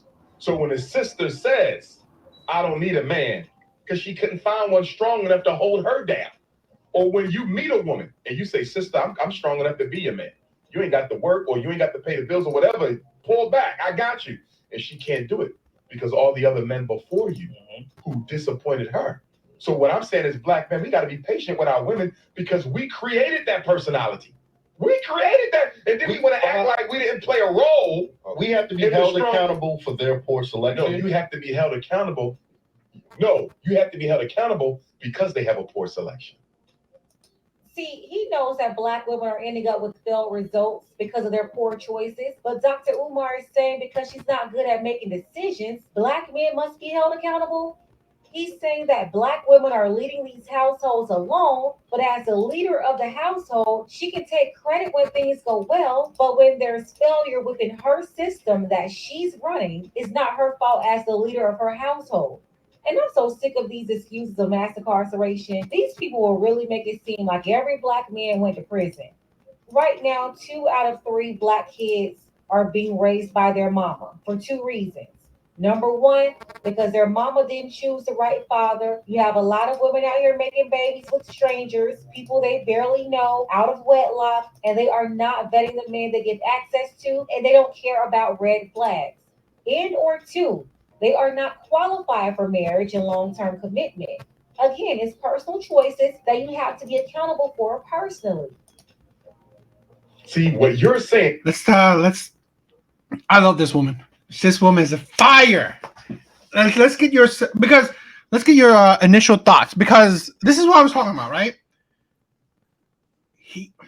Dr. Umar is a perfect example of using the victim, the past to portray victimhood. Again, he promotes the past. He tried to educate people because of the past, but he also does it in a way that it's just victimhood. Where here's he saying, you men are held accountable for bad choices of women's past is ridiculous. Because like Pink Book was saying, not every man was in prison. And you think I would think the men that weren't in prison, well, wouldn't those be the better men to choose from? But no, This is the problem where modern day women, even back then, they like to choose the bad boys, the drug dealers, the men that make fast money because it's fast money, right? It's like the gang life, all this shit where you're not choosing the geeks, the techs, the nerds, right? Because they're not attractive. This is the thing where you don't understand what's productive for long-term success, where you're creating stable families. So why is modern men being held accountable for poor selection? Because you are the one who selected. No men is forcing you to select the men that dealt drugs. So, like, she makes a lot of sense, right? Some of the things Umar, I don't want to be in a position to just side with Dr. Umar. Some of the things Umar says, though, in that video are also true, right? I say it a lot now. Two things can be true, right? At the same time. No, not every man was, not every black man in America is in prison, but the term mass incarceration, when it applies, is being applied to black men. That happened for a reason, because there was a mass incarceration of black men, because part of the government and police strategy for oppressing, and we did oppress black people in America for years, was breaking up families. So a ton of men who were not criminals, who were not in the drug game, or who did not do anything worthy of the punishments they got, have found themselves in prison and still are. So no, not every man in America, not every black man in America was in prison, but a large amount were, and not all of them were criminals. That there's that part too. So it's not just that women pick bad men. Like, yeah, no, bad circumstances happen too. So all I'm saying, I'm not saying that the woman who Pink Lessons, I don't know what her name is. Just say Pink Book. I don't know her name too, so I just call her by her channel name. I'm not saying she's wrong, and I disagree with her. I very much agree with her, but I don't completely disagree with Umar. Now, I will say this: there's no way me or any man can be held responsible for the choices of someone he had nothing to do with. I didn't have anything to do with that. I didn't have anything to do with some woman's life and the things that happened in her past. If I meet her at this point, nothing that happened to her is my fault. But I still think that a degree of patience with people. I just think there's a balance. I don't think it has to be one way or the other. Women should be held accountable for the things they've dealt with, for their choices that have led to their situation in life. So same with men, right? Yeah. But also nobody's perfect. Nobody's perfect. And so compassion and patience are not a horrible thing. It's probably going to lead to you being in an incredible relationship if you practice that right from the door. So yes, make good choices, because you're going to be accountable for the choices you make. But also understand that that just because if you make a good choice, that doesn't mean that everything is going to line up perfectly for you going forward, right? It doesn't mean that bad things won't happen. So a degree of patience and compassion is important too. So that's my thought on it. As far as him saying black people should only marry black people, I disagree. You meet someone you love, that's who you should be with. The idea that a black woman says she doesn't need a man because she knows she won't get a man, I don't agree with that either. Because I think there's somebody for everybody. Well, let me stop you there. Let me educate you there. That's not true, because you gotta think statistically, there are more women on planet than there are men. So really, there will be women that won't have any man. But are you saying that? All right, take it back for just a second. Are you saying that a woman needs to accept that even if she wants a man, she won't get one? Because I don't think so. Maybe men are outnumbered by women, but not every woman wants a man. So if you want somebody, there are plenty of single people in the world. If you're someone who doesn't want to be single, it's possible for you to find a partner. I don't think that is that much of a disparity. It's I mean, let me say this, right? I'm not saying it's impossible, but I'm saying that, like, it's not a guarantee. There's not. I would never say that there's someone for some. There's always someone for someone. I wouldn't say that. I would say that. I would always say that if you want someone, you gotta work for it. Well, no, I agree. Just don't think that some. Again, you might not think about it, but some women do take advantage of, like, okay, let God just drop a man in my lap. Yeah, I don't. People do that. Women do that. So that's what I'm saying. Where, don't think that there will always be someone for you. No, that's not. It doesn't just happen like that. No, there's someone out there for me. No, I mean, you're gonna have to put the effort in to make it happen. But if you want someone, I think you can find someone. I'm not saying I'm not saying it's gonna be it's gonna drop in your lap like a miracle that you don't have to put forth any effort. But I wouldn't. But I don't know. I don't want to. I don't believe that. I don't believe that is such a disparity that if your daughter wanted to get married one day, that it's not possible. I get it's not a guarantee, but that doesn't mean it's not possible. No, I do agree with that. All right, let's continue. And you're selecting a poor mate. And what I'm saying is they don't have much to select one, so of course she's going to end up with a poor mate. And why is she going to end up with a poor mate? Because we as black men are not raising black boys to be the men that our women need. Of course, she's going to end up making a poor choice. Here's the truth. They got with him because that's what they wanted. They love D-boys and now scammers. They love chasing after athletes with $100 million contracts and 10 women. They love all of that. That's what they want. They love men that's going to let them run all over them. There are plenty of great options of men out here, but they overlook them. Those men are invisible to them simply because that's not who they want. They don't want Dr. Beavermouth Boyce Watkins until after they have no other choice with 3, 4, 5 kids in tow. And then they want to make him their personal janitor. We are not. They out there killing themselves right now. What we doing about it? Unemployed black males, what we doing about it? Pants sagging, smoking, what we doing about it? Black men are not raising black boys to be the men our community needs. That is 100% our fault. What I'm saying is she got a right to be angry with us. She got a right to be angry with us. We have not been on our job as black men. Nah, Dr. Umar, your baby mama's got the right to be mad at you. He's trying to group all this together.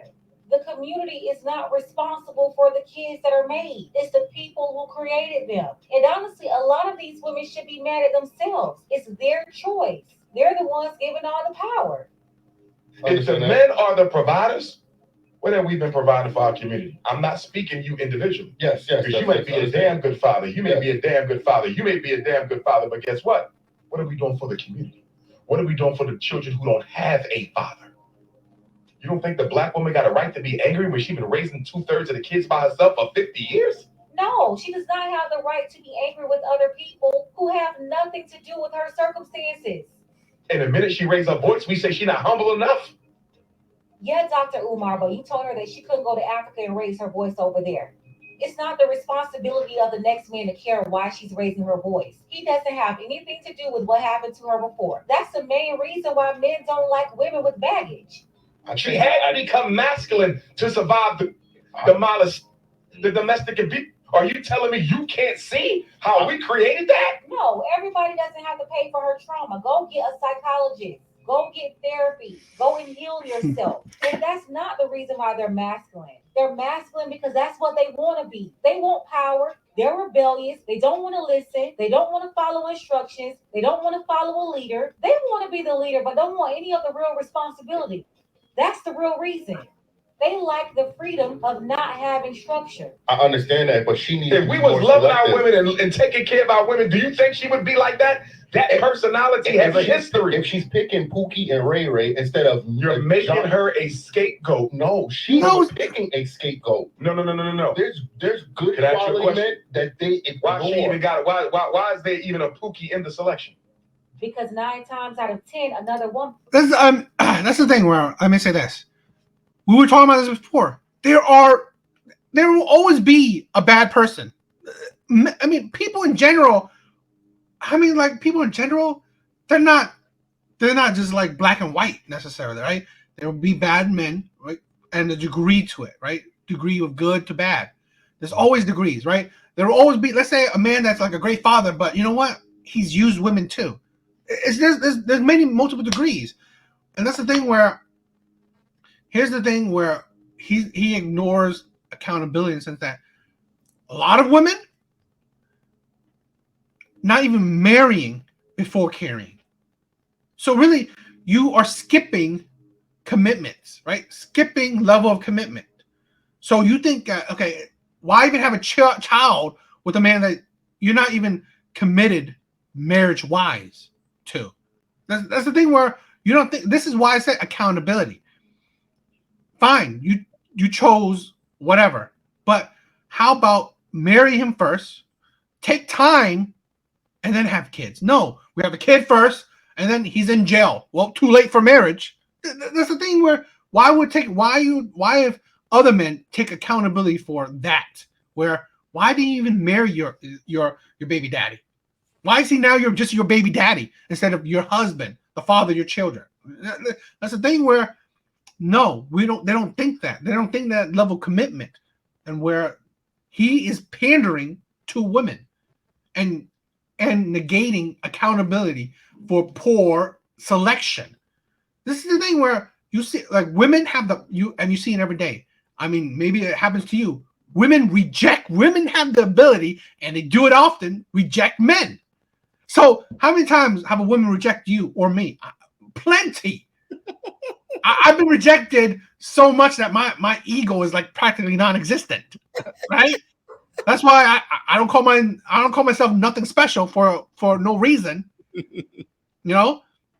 So if it's so easy to reject men like me and you, well then, why is it so easy to get with men that will end up in prison? And I agree with you before that there are men that end up in prison that weren't criminals per se. I agree, but that's not the majority of those cases necessarily.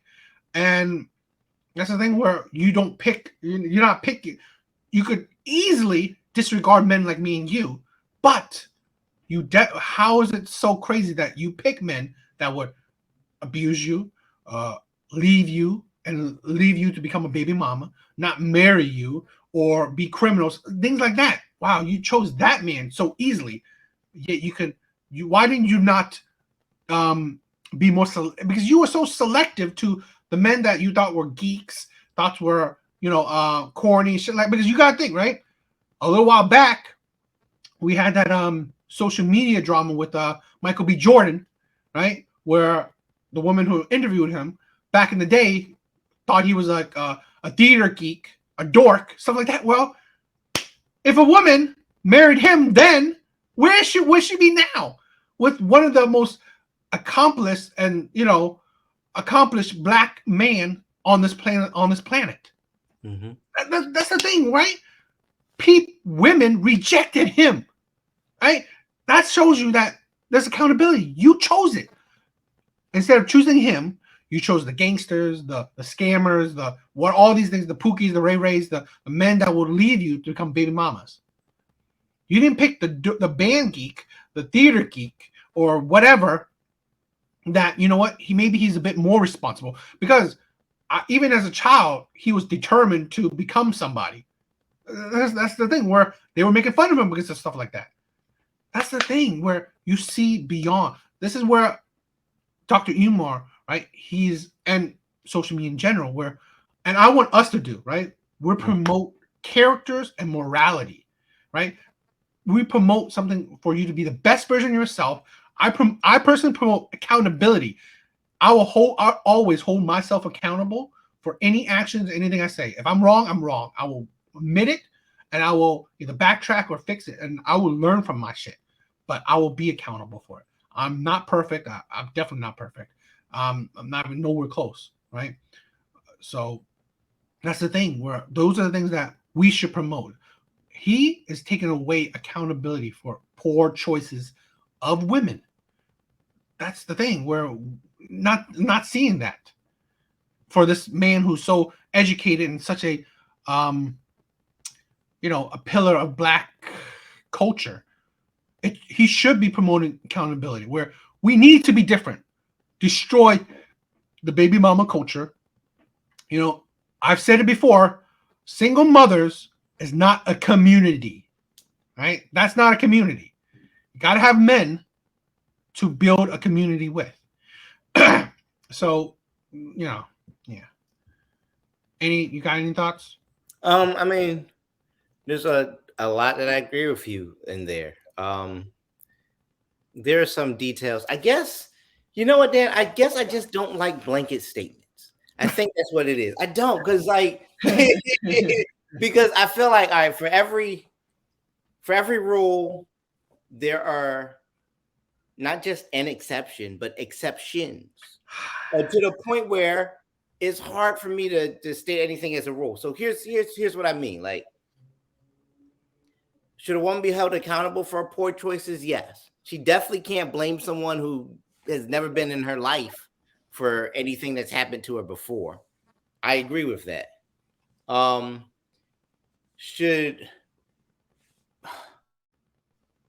But how? Let me try this, right? Let me try to say this.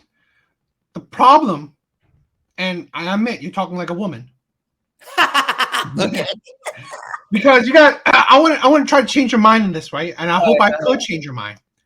Where in these conversations, you have to talk in generality. Yes, there's always exceptions, but if you talk in exception, your conversation will go on forever. Because there's always this, there's always that, there's always this guy, there's always that guy, there's always this girl. It will go on forever. So the difference, right, when you have conversations is that you talk about the majority. So what happens to one person, yeah, may be different. But what happens to 100 people? Well, that's the thing, right? Like I said, one person who did nothing and ended up in jail, that is terrible. But 100 people who did something and ended up in jail, well, again, he's the exception, but you're talking in general where the 100 people who did it, they end up in jail. It's like, because you could always go on forever naming that, oh, that man didn't, but this woman didn't. Oh, this, that. You're going on forever when it doesn't affect the majority, the 100, right?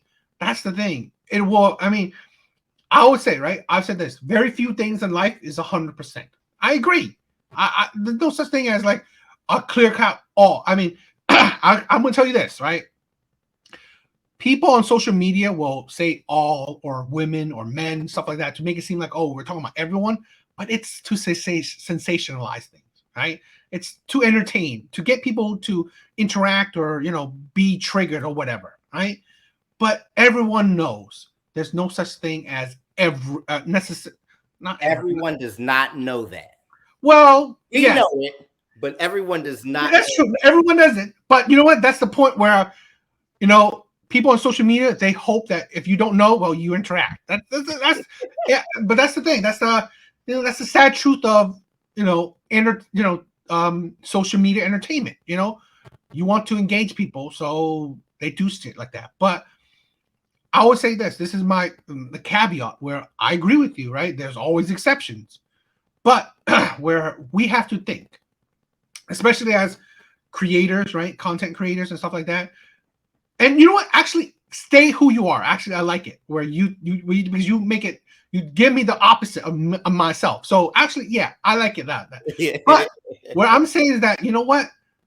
Conversations, we got to talk in generality because conversations can go on forever if you talk about specific things, right? Or certain people, because it will go on forever and it will never change. And how conversation more resolute is you talk about the majority, you know? And the majority, like I said, if there's 51 people in something, well, that's still the majority compared to 49. So that's the thing. I mean, you know, like, it's just how the majority works, right? So okay, so you largely don't agree with Umar. Do you think there's anything in what he was saying that rings true? I mean, I agree with the mass incarceration. You know, back in the day, that was a targeted offense. I do agree with that. I don't know. I mean, he didn't talk anything else that I particularly agree with.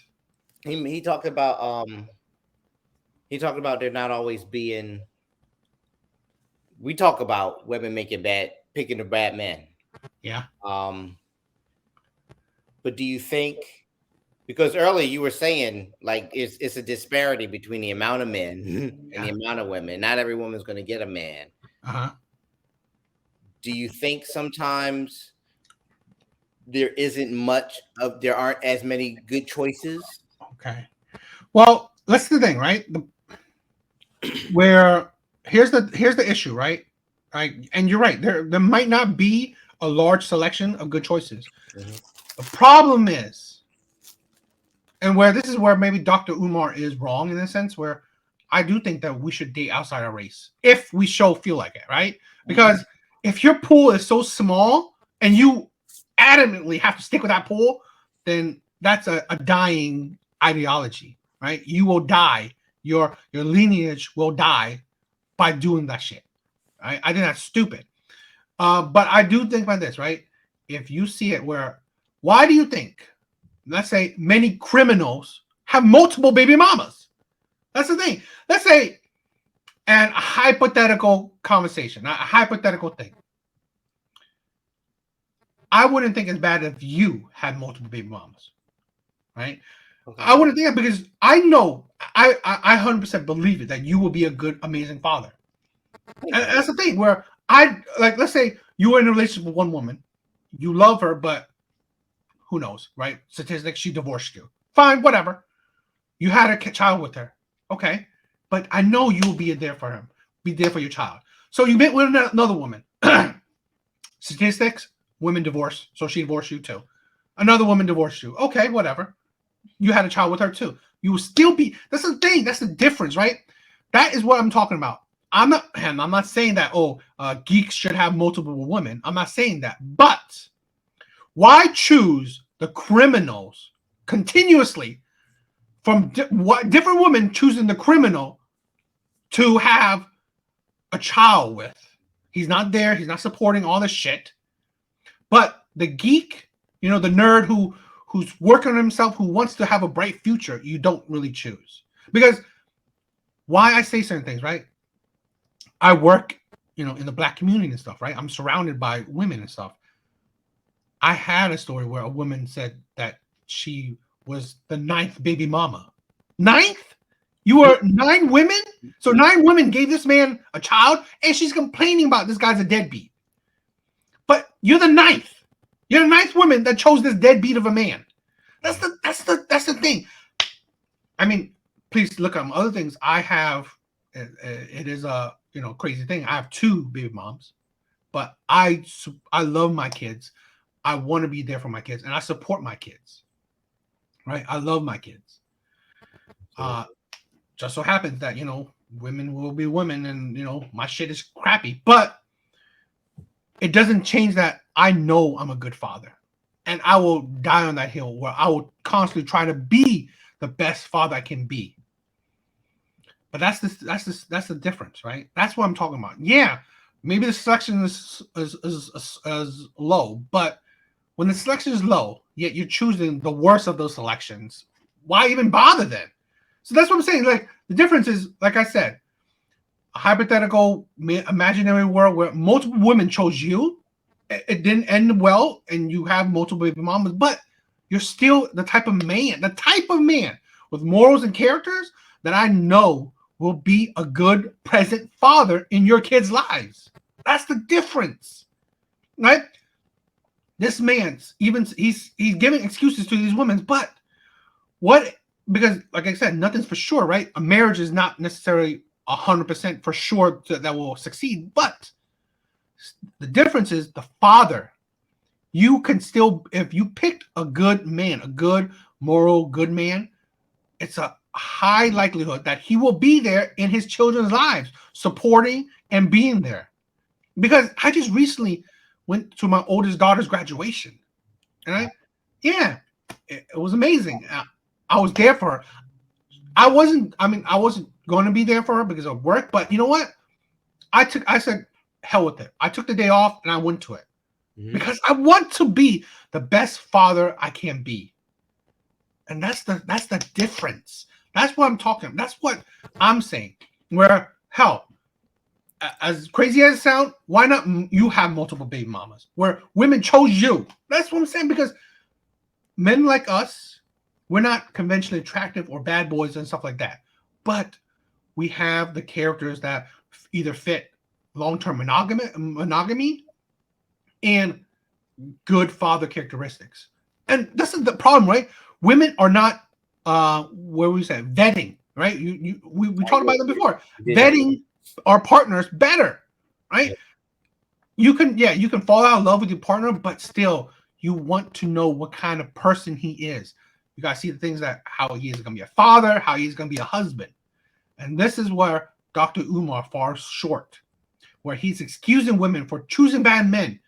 But that selection pool, although it's small, but you still chose the worst of that pool. That's the problem. Right? That sucks. If you look at it another way, though, he may be putting some of the accountability on men to not be deadbeats. You and I were cool if we have enough influence, maybe we can encourage some men to also start, right? We were talking about that, influencing people for the better. If we encourage enough people for the better, there's a bigger selection of good men, right? We can be good fathers and good husbands. So that's what I mean when I talk about degrees. I think to an extent, like we have to, like you talk about bringing shame back on single mothers all the time. We should definitely be shaming bad, just bad morals, bad character. We should not romanticize men having a ton of baby mothers and not being there for their children. You see what I'm saying? Shrugging off responsibility, because that's something that I think is masculine, handling your responsibility. Yes, I agree. 100% agree. So, but here's the thing where I will always hold true on that. The thing is that women, when it comes to children, they hold that responsibility. I'm gonna go back to it, right? With great power comes great responsibility. We've said it before that there are just bad people out there. There will be bad men. So, like what our content, right? It doesn't necessarily. I would never think that I'm gonna. Either one of us will say a bad man, a man that he will be a bad father. Look at our content and become a good father. I don't think so. Okay. I don't think a man that's he's already decent man, right? Decently moral or something like that. He just becomes better. So, like say a man that wants a relationship, well, he's only gonna get more into the monogamy mindset. A man that's never into monogamy, he's not going to necessarily change, right? So I'm not necessarily changing men, but more like helping men to improve on what they already are. That's what I'm thinking, because at the end of the day, no one's, we're not gods, right? You can't, if you are a bad person, you're going to be a bad person, right? Serial killers are going to be serial killers. I don't think anyone can really do, right? At least once they're being adults, to change them not to be a serial killer, right? That's the thing, right? So, I hear you. All right, let's continue a little bit. But just like her, raised them. You gotta ask her. No. I'm gonna tell you why there's a pool in the selection. What? Because black men have abandoned black boys and have allowed social media, white media, athletes, and rappers to raise them. That's why she with Pookie. If we never allowed Pookie to develop, she would not have a Pookie. If we're going to be men, the first thing we got to do is take responsibility for why our women feel the way they feel. I just don't understand why it's so hard for people to understand that the women who choose Pookie, they choose him because that's what they like. That's what they like. Nobody can make her be with him if that's not what she wanted. I can hear that. I'm not saying that they're right to disrespect, because even if a woman disrespects me, right, that still don't give me a right to disrespect her because she's still the queen of the community.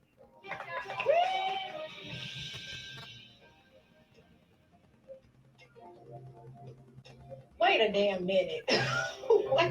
I'm not saying that they're right to disrespect, because even if a woman disrespects me, right, that still don't give me a right to disrespect her because she's still the queen of the community. Even if she's not acting like it, I'm going to give her that respect. That's pandering. I think he's pandering. Talk like this discourse we having now. We act like we don't understand. No, there's reasons for that. No one cares about the reason. The world doesn't owe you understanding. Okay, women are so valuable. You get what I'm saying? Like, I think women ground men and help them, propel to the next level. I think men get further in life with a woman, right? But if I'm a hardworking man, but I'm only looked as resources, and then she's ready to jump on Tom, Dick, and Harry because he got flash, he's shining a little bit more, his access to money is quicker than mine. It's kind of hard to have that.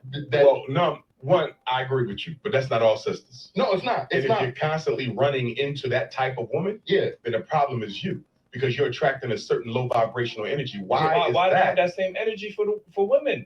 You just again, you have because we have a conversation as men. Yeah, I got plenty of interviews with all women where I check them too. Right. But as a man, you should not be concerned about what I say to them. No. As men, we should be concerned of what we're going to do to produce a better generation of black males for tomorrow. That's the only that is where we should be focused. Women bring the choice of life, right? We understand that, right? I can't have a child unless a woman agrees. And she can't carry one if you didn't put it in her. I agree with that 100% too, right? But whether or not, if you want that child or not, she can still make that decision. It's only up to her. If you don't put a seed in her, nothing else happens. And no woman can make you put a seed in her.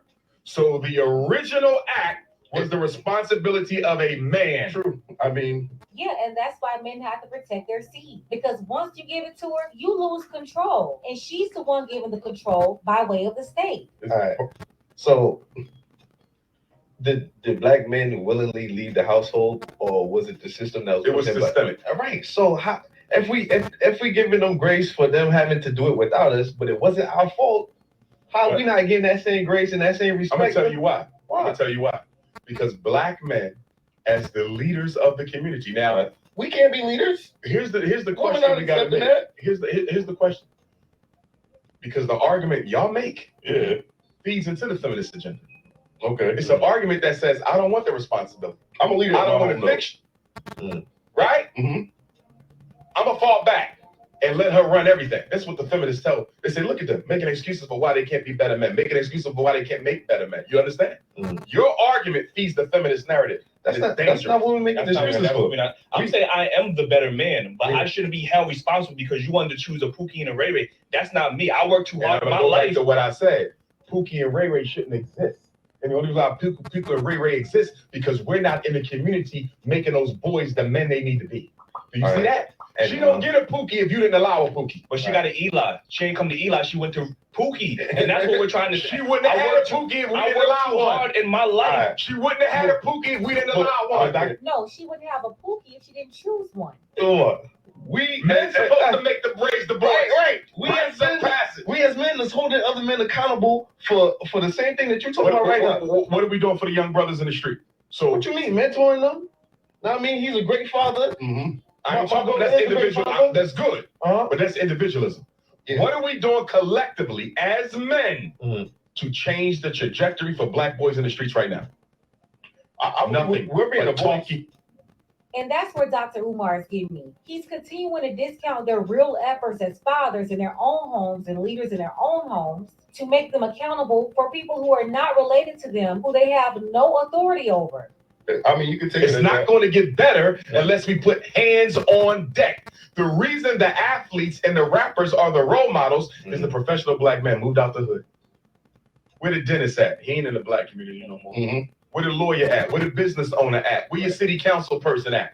We abandon black boys, and then we blame black men for poor choices in mates that they should not even have to make if we did a better job raising our boys the right way. At the end of the day, if I'm gonna call myself a man, the ultimate responsibility for reconstruction of the black community rests with me. Yes, they have a role. Yes, they have responsibility. But as a man, as a leader, to say I can't fix this unless she changes, that's not the definition of a man. Communities are made up of families.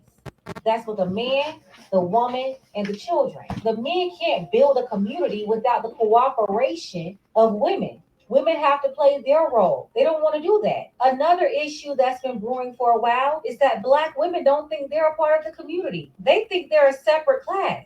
It was about, I care about what's in this contract with Black America for women, and it's not, we're not mentioned at all in the contract with Black America. And I want to know.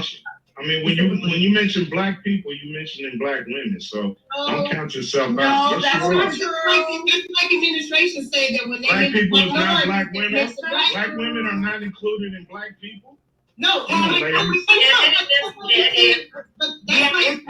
that's what you're saying.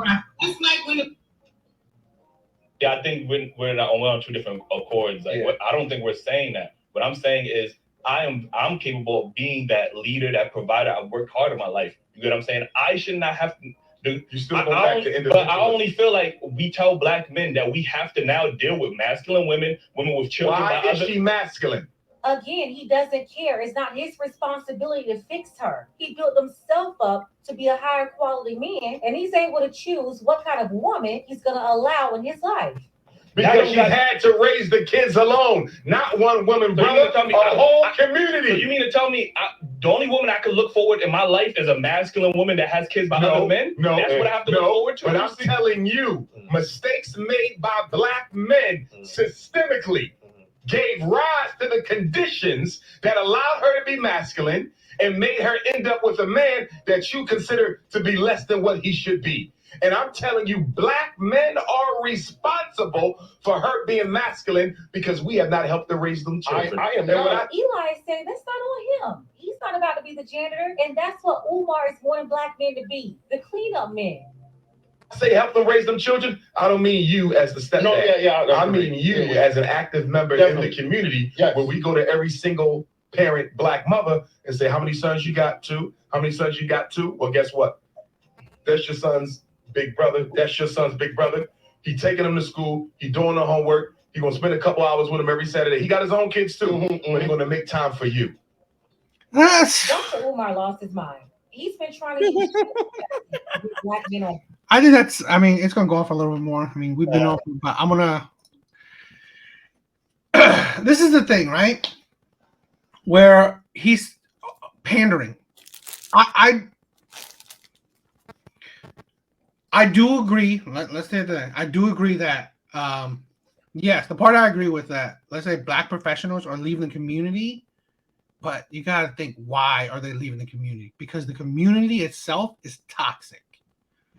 Because let's say even if let's say dentists, doctors, all these things stayed in the community, it's not going to be as productive and as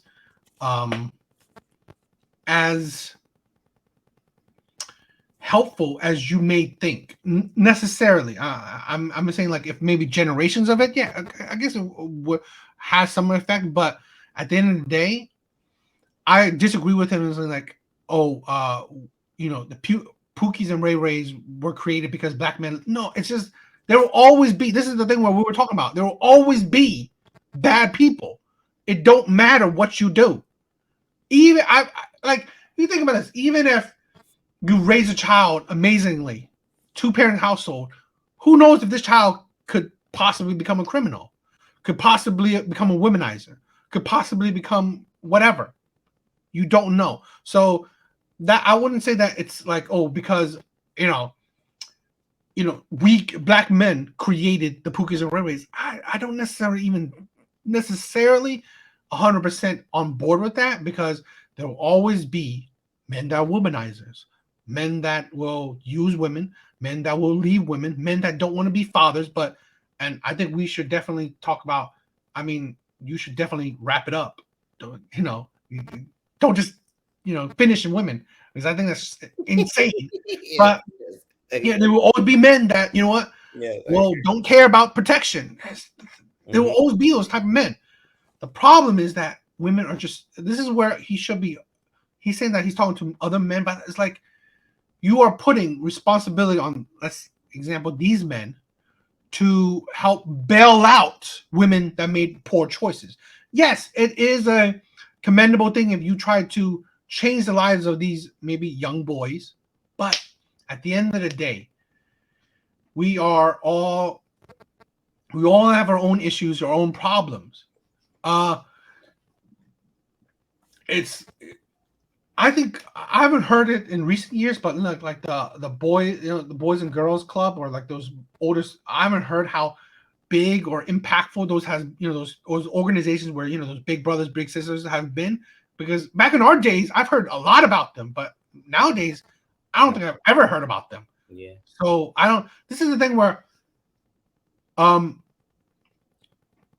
again, him being so influential, but his non-existent school he shouldn't have focused that. Why not?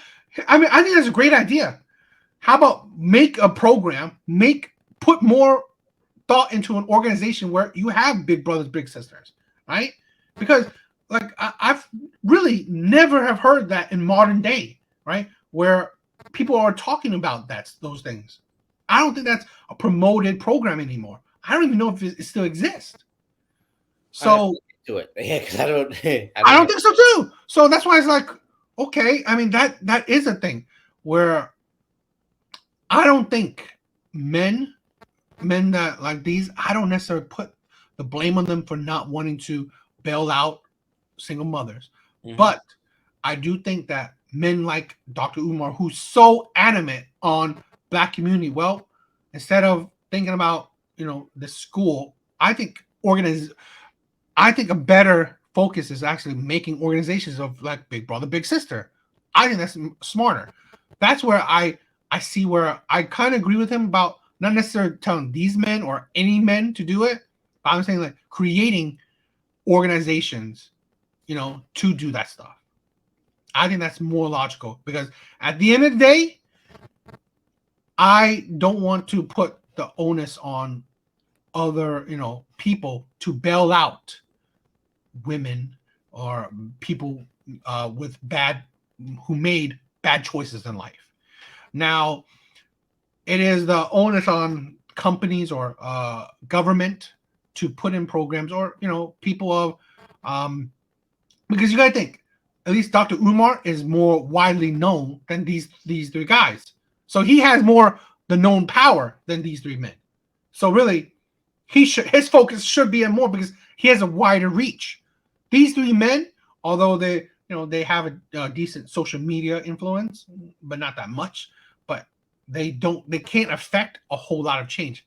Dr. Umar could, but I think he's more talk than action, in my opinion.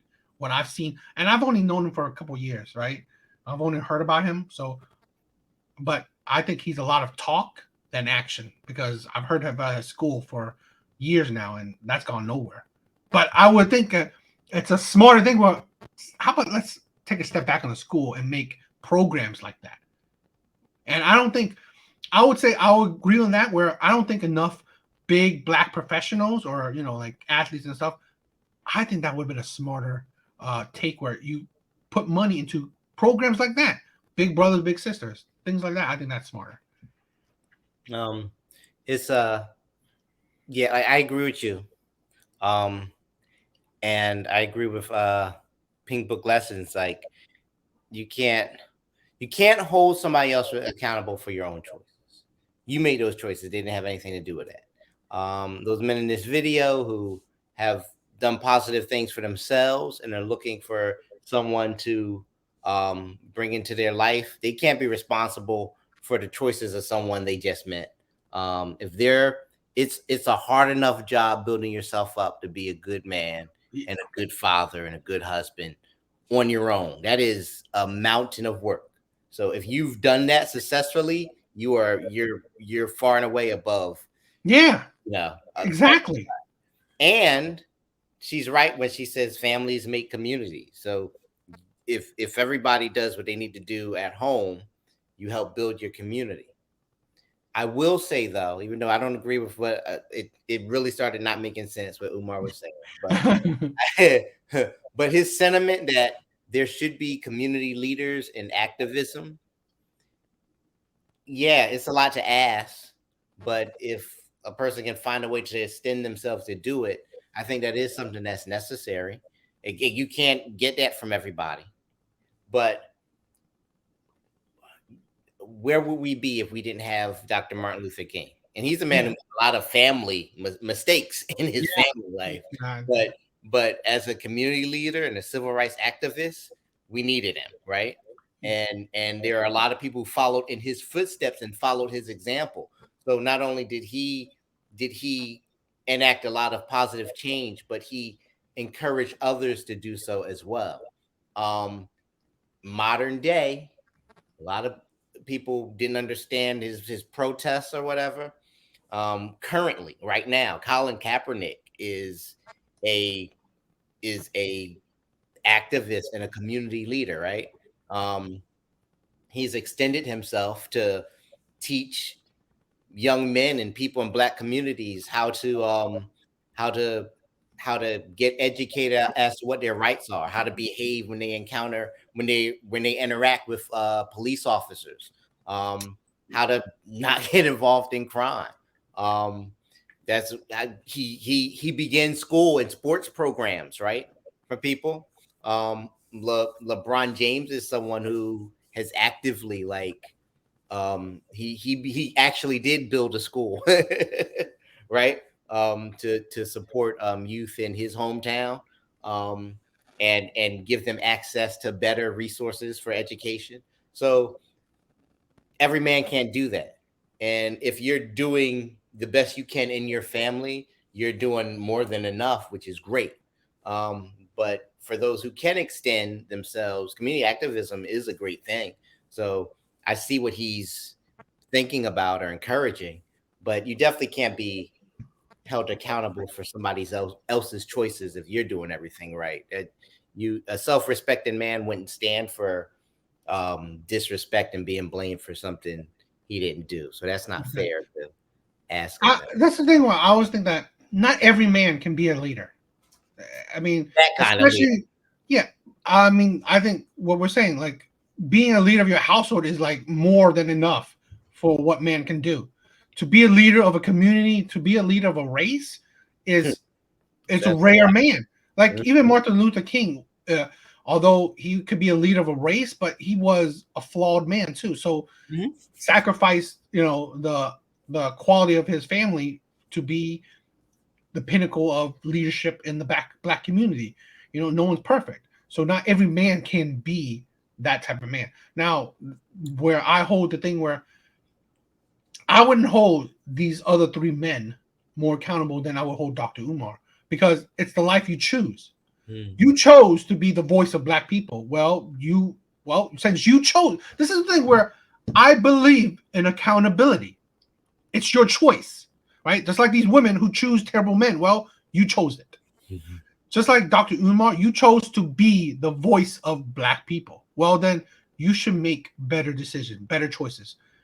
He has a school that's going nowhere, but he has the ideas where, okay, if you could say that, men to be, big brothers to boys, well, then create that program. This is the thing where you have the clout to do that, where I'm pretty sure that he touches, hands with celebrities. He interacts with celebrities. Well, you have the clout, the power. These three men will, at best, affect the small circle that they have around them. They're not going to go to, I don't know, New York, Georgia, Texas, all these places to, be in these little boys' lives. No, he can't. But a person like Dr. Umar, who talks a lot and supposedly wants to be a leader for Black people, but he's going about it, I think, in a more delusional, pandering way. He's just talking about it. And admittedly, this man is, in my opinion, more talk than action. Especially since he's want to be an activist, right, of Black voice.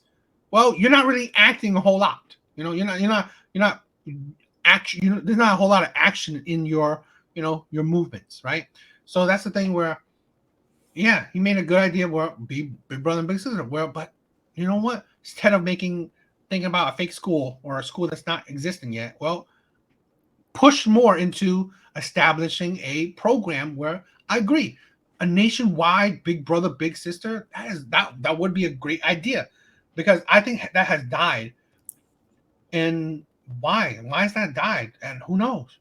But I think that's because, like, me and you, we cannot do that. I like even these three guys. I don't think they're going to touch a whole lot. They're not going to be able to make an organization or reach out to so many communities, so many places. But Dr. Umar, he has that influence, right? That's the difference. Where not every man can be a leader and touch such a wide range of people's lives. So I hold the onus on people who chose to be like that, i.e. Dr. Umar. He chose to be this kind of person. Well, he's failing at it, in my opinion, right? He's done nothing really with his whole life. What has he really accomplished? Not much. Being such a voice for Black people, you just talk. That's it. But you're not making true changes. And in the sense that he's telling men to do all these actions. Well, what are you doing, really? What are you doing, especially with your influence, which is outclass other men, because no other men have that much influence like this man. So, I think it's like idiotic and shameful for you to call out other men what they're doing for the community, when you got to think not every man has that much of an effect in his community, because not every man will have the power, because at the end of the day, it's power. Power with your voice, power with your reach. And Dr. Umar, he has that power. He reaches a lot of people, and he's using it, I don't think, effectively. So I think it's ridiculous that you could call out other men for their, I guess, non-action, when you really, I doubt you making really effective changes with your whatever actions. All right. I don't know. So, I mean, long episode. I thought it was going to be shorter, but I thought so too. Yeah, but the conversation got going, so it was flowing, which is why I love these conversations, because they're, even if we thought if I knew that this would go on, I would probably just cut out this topic. But it is what it is. It flowed, and it continued. But I think these are important conversations to have and to just debate on and just talk it out. So I don't want to continue on for this forever, but thank you for listening. Probably very few people would listen up to this end, so it is what it is. But I had fun. I always love these conversations. But that's it. Later, guys.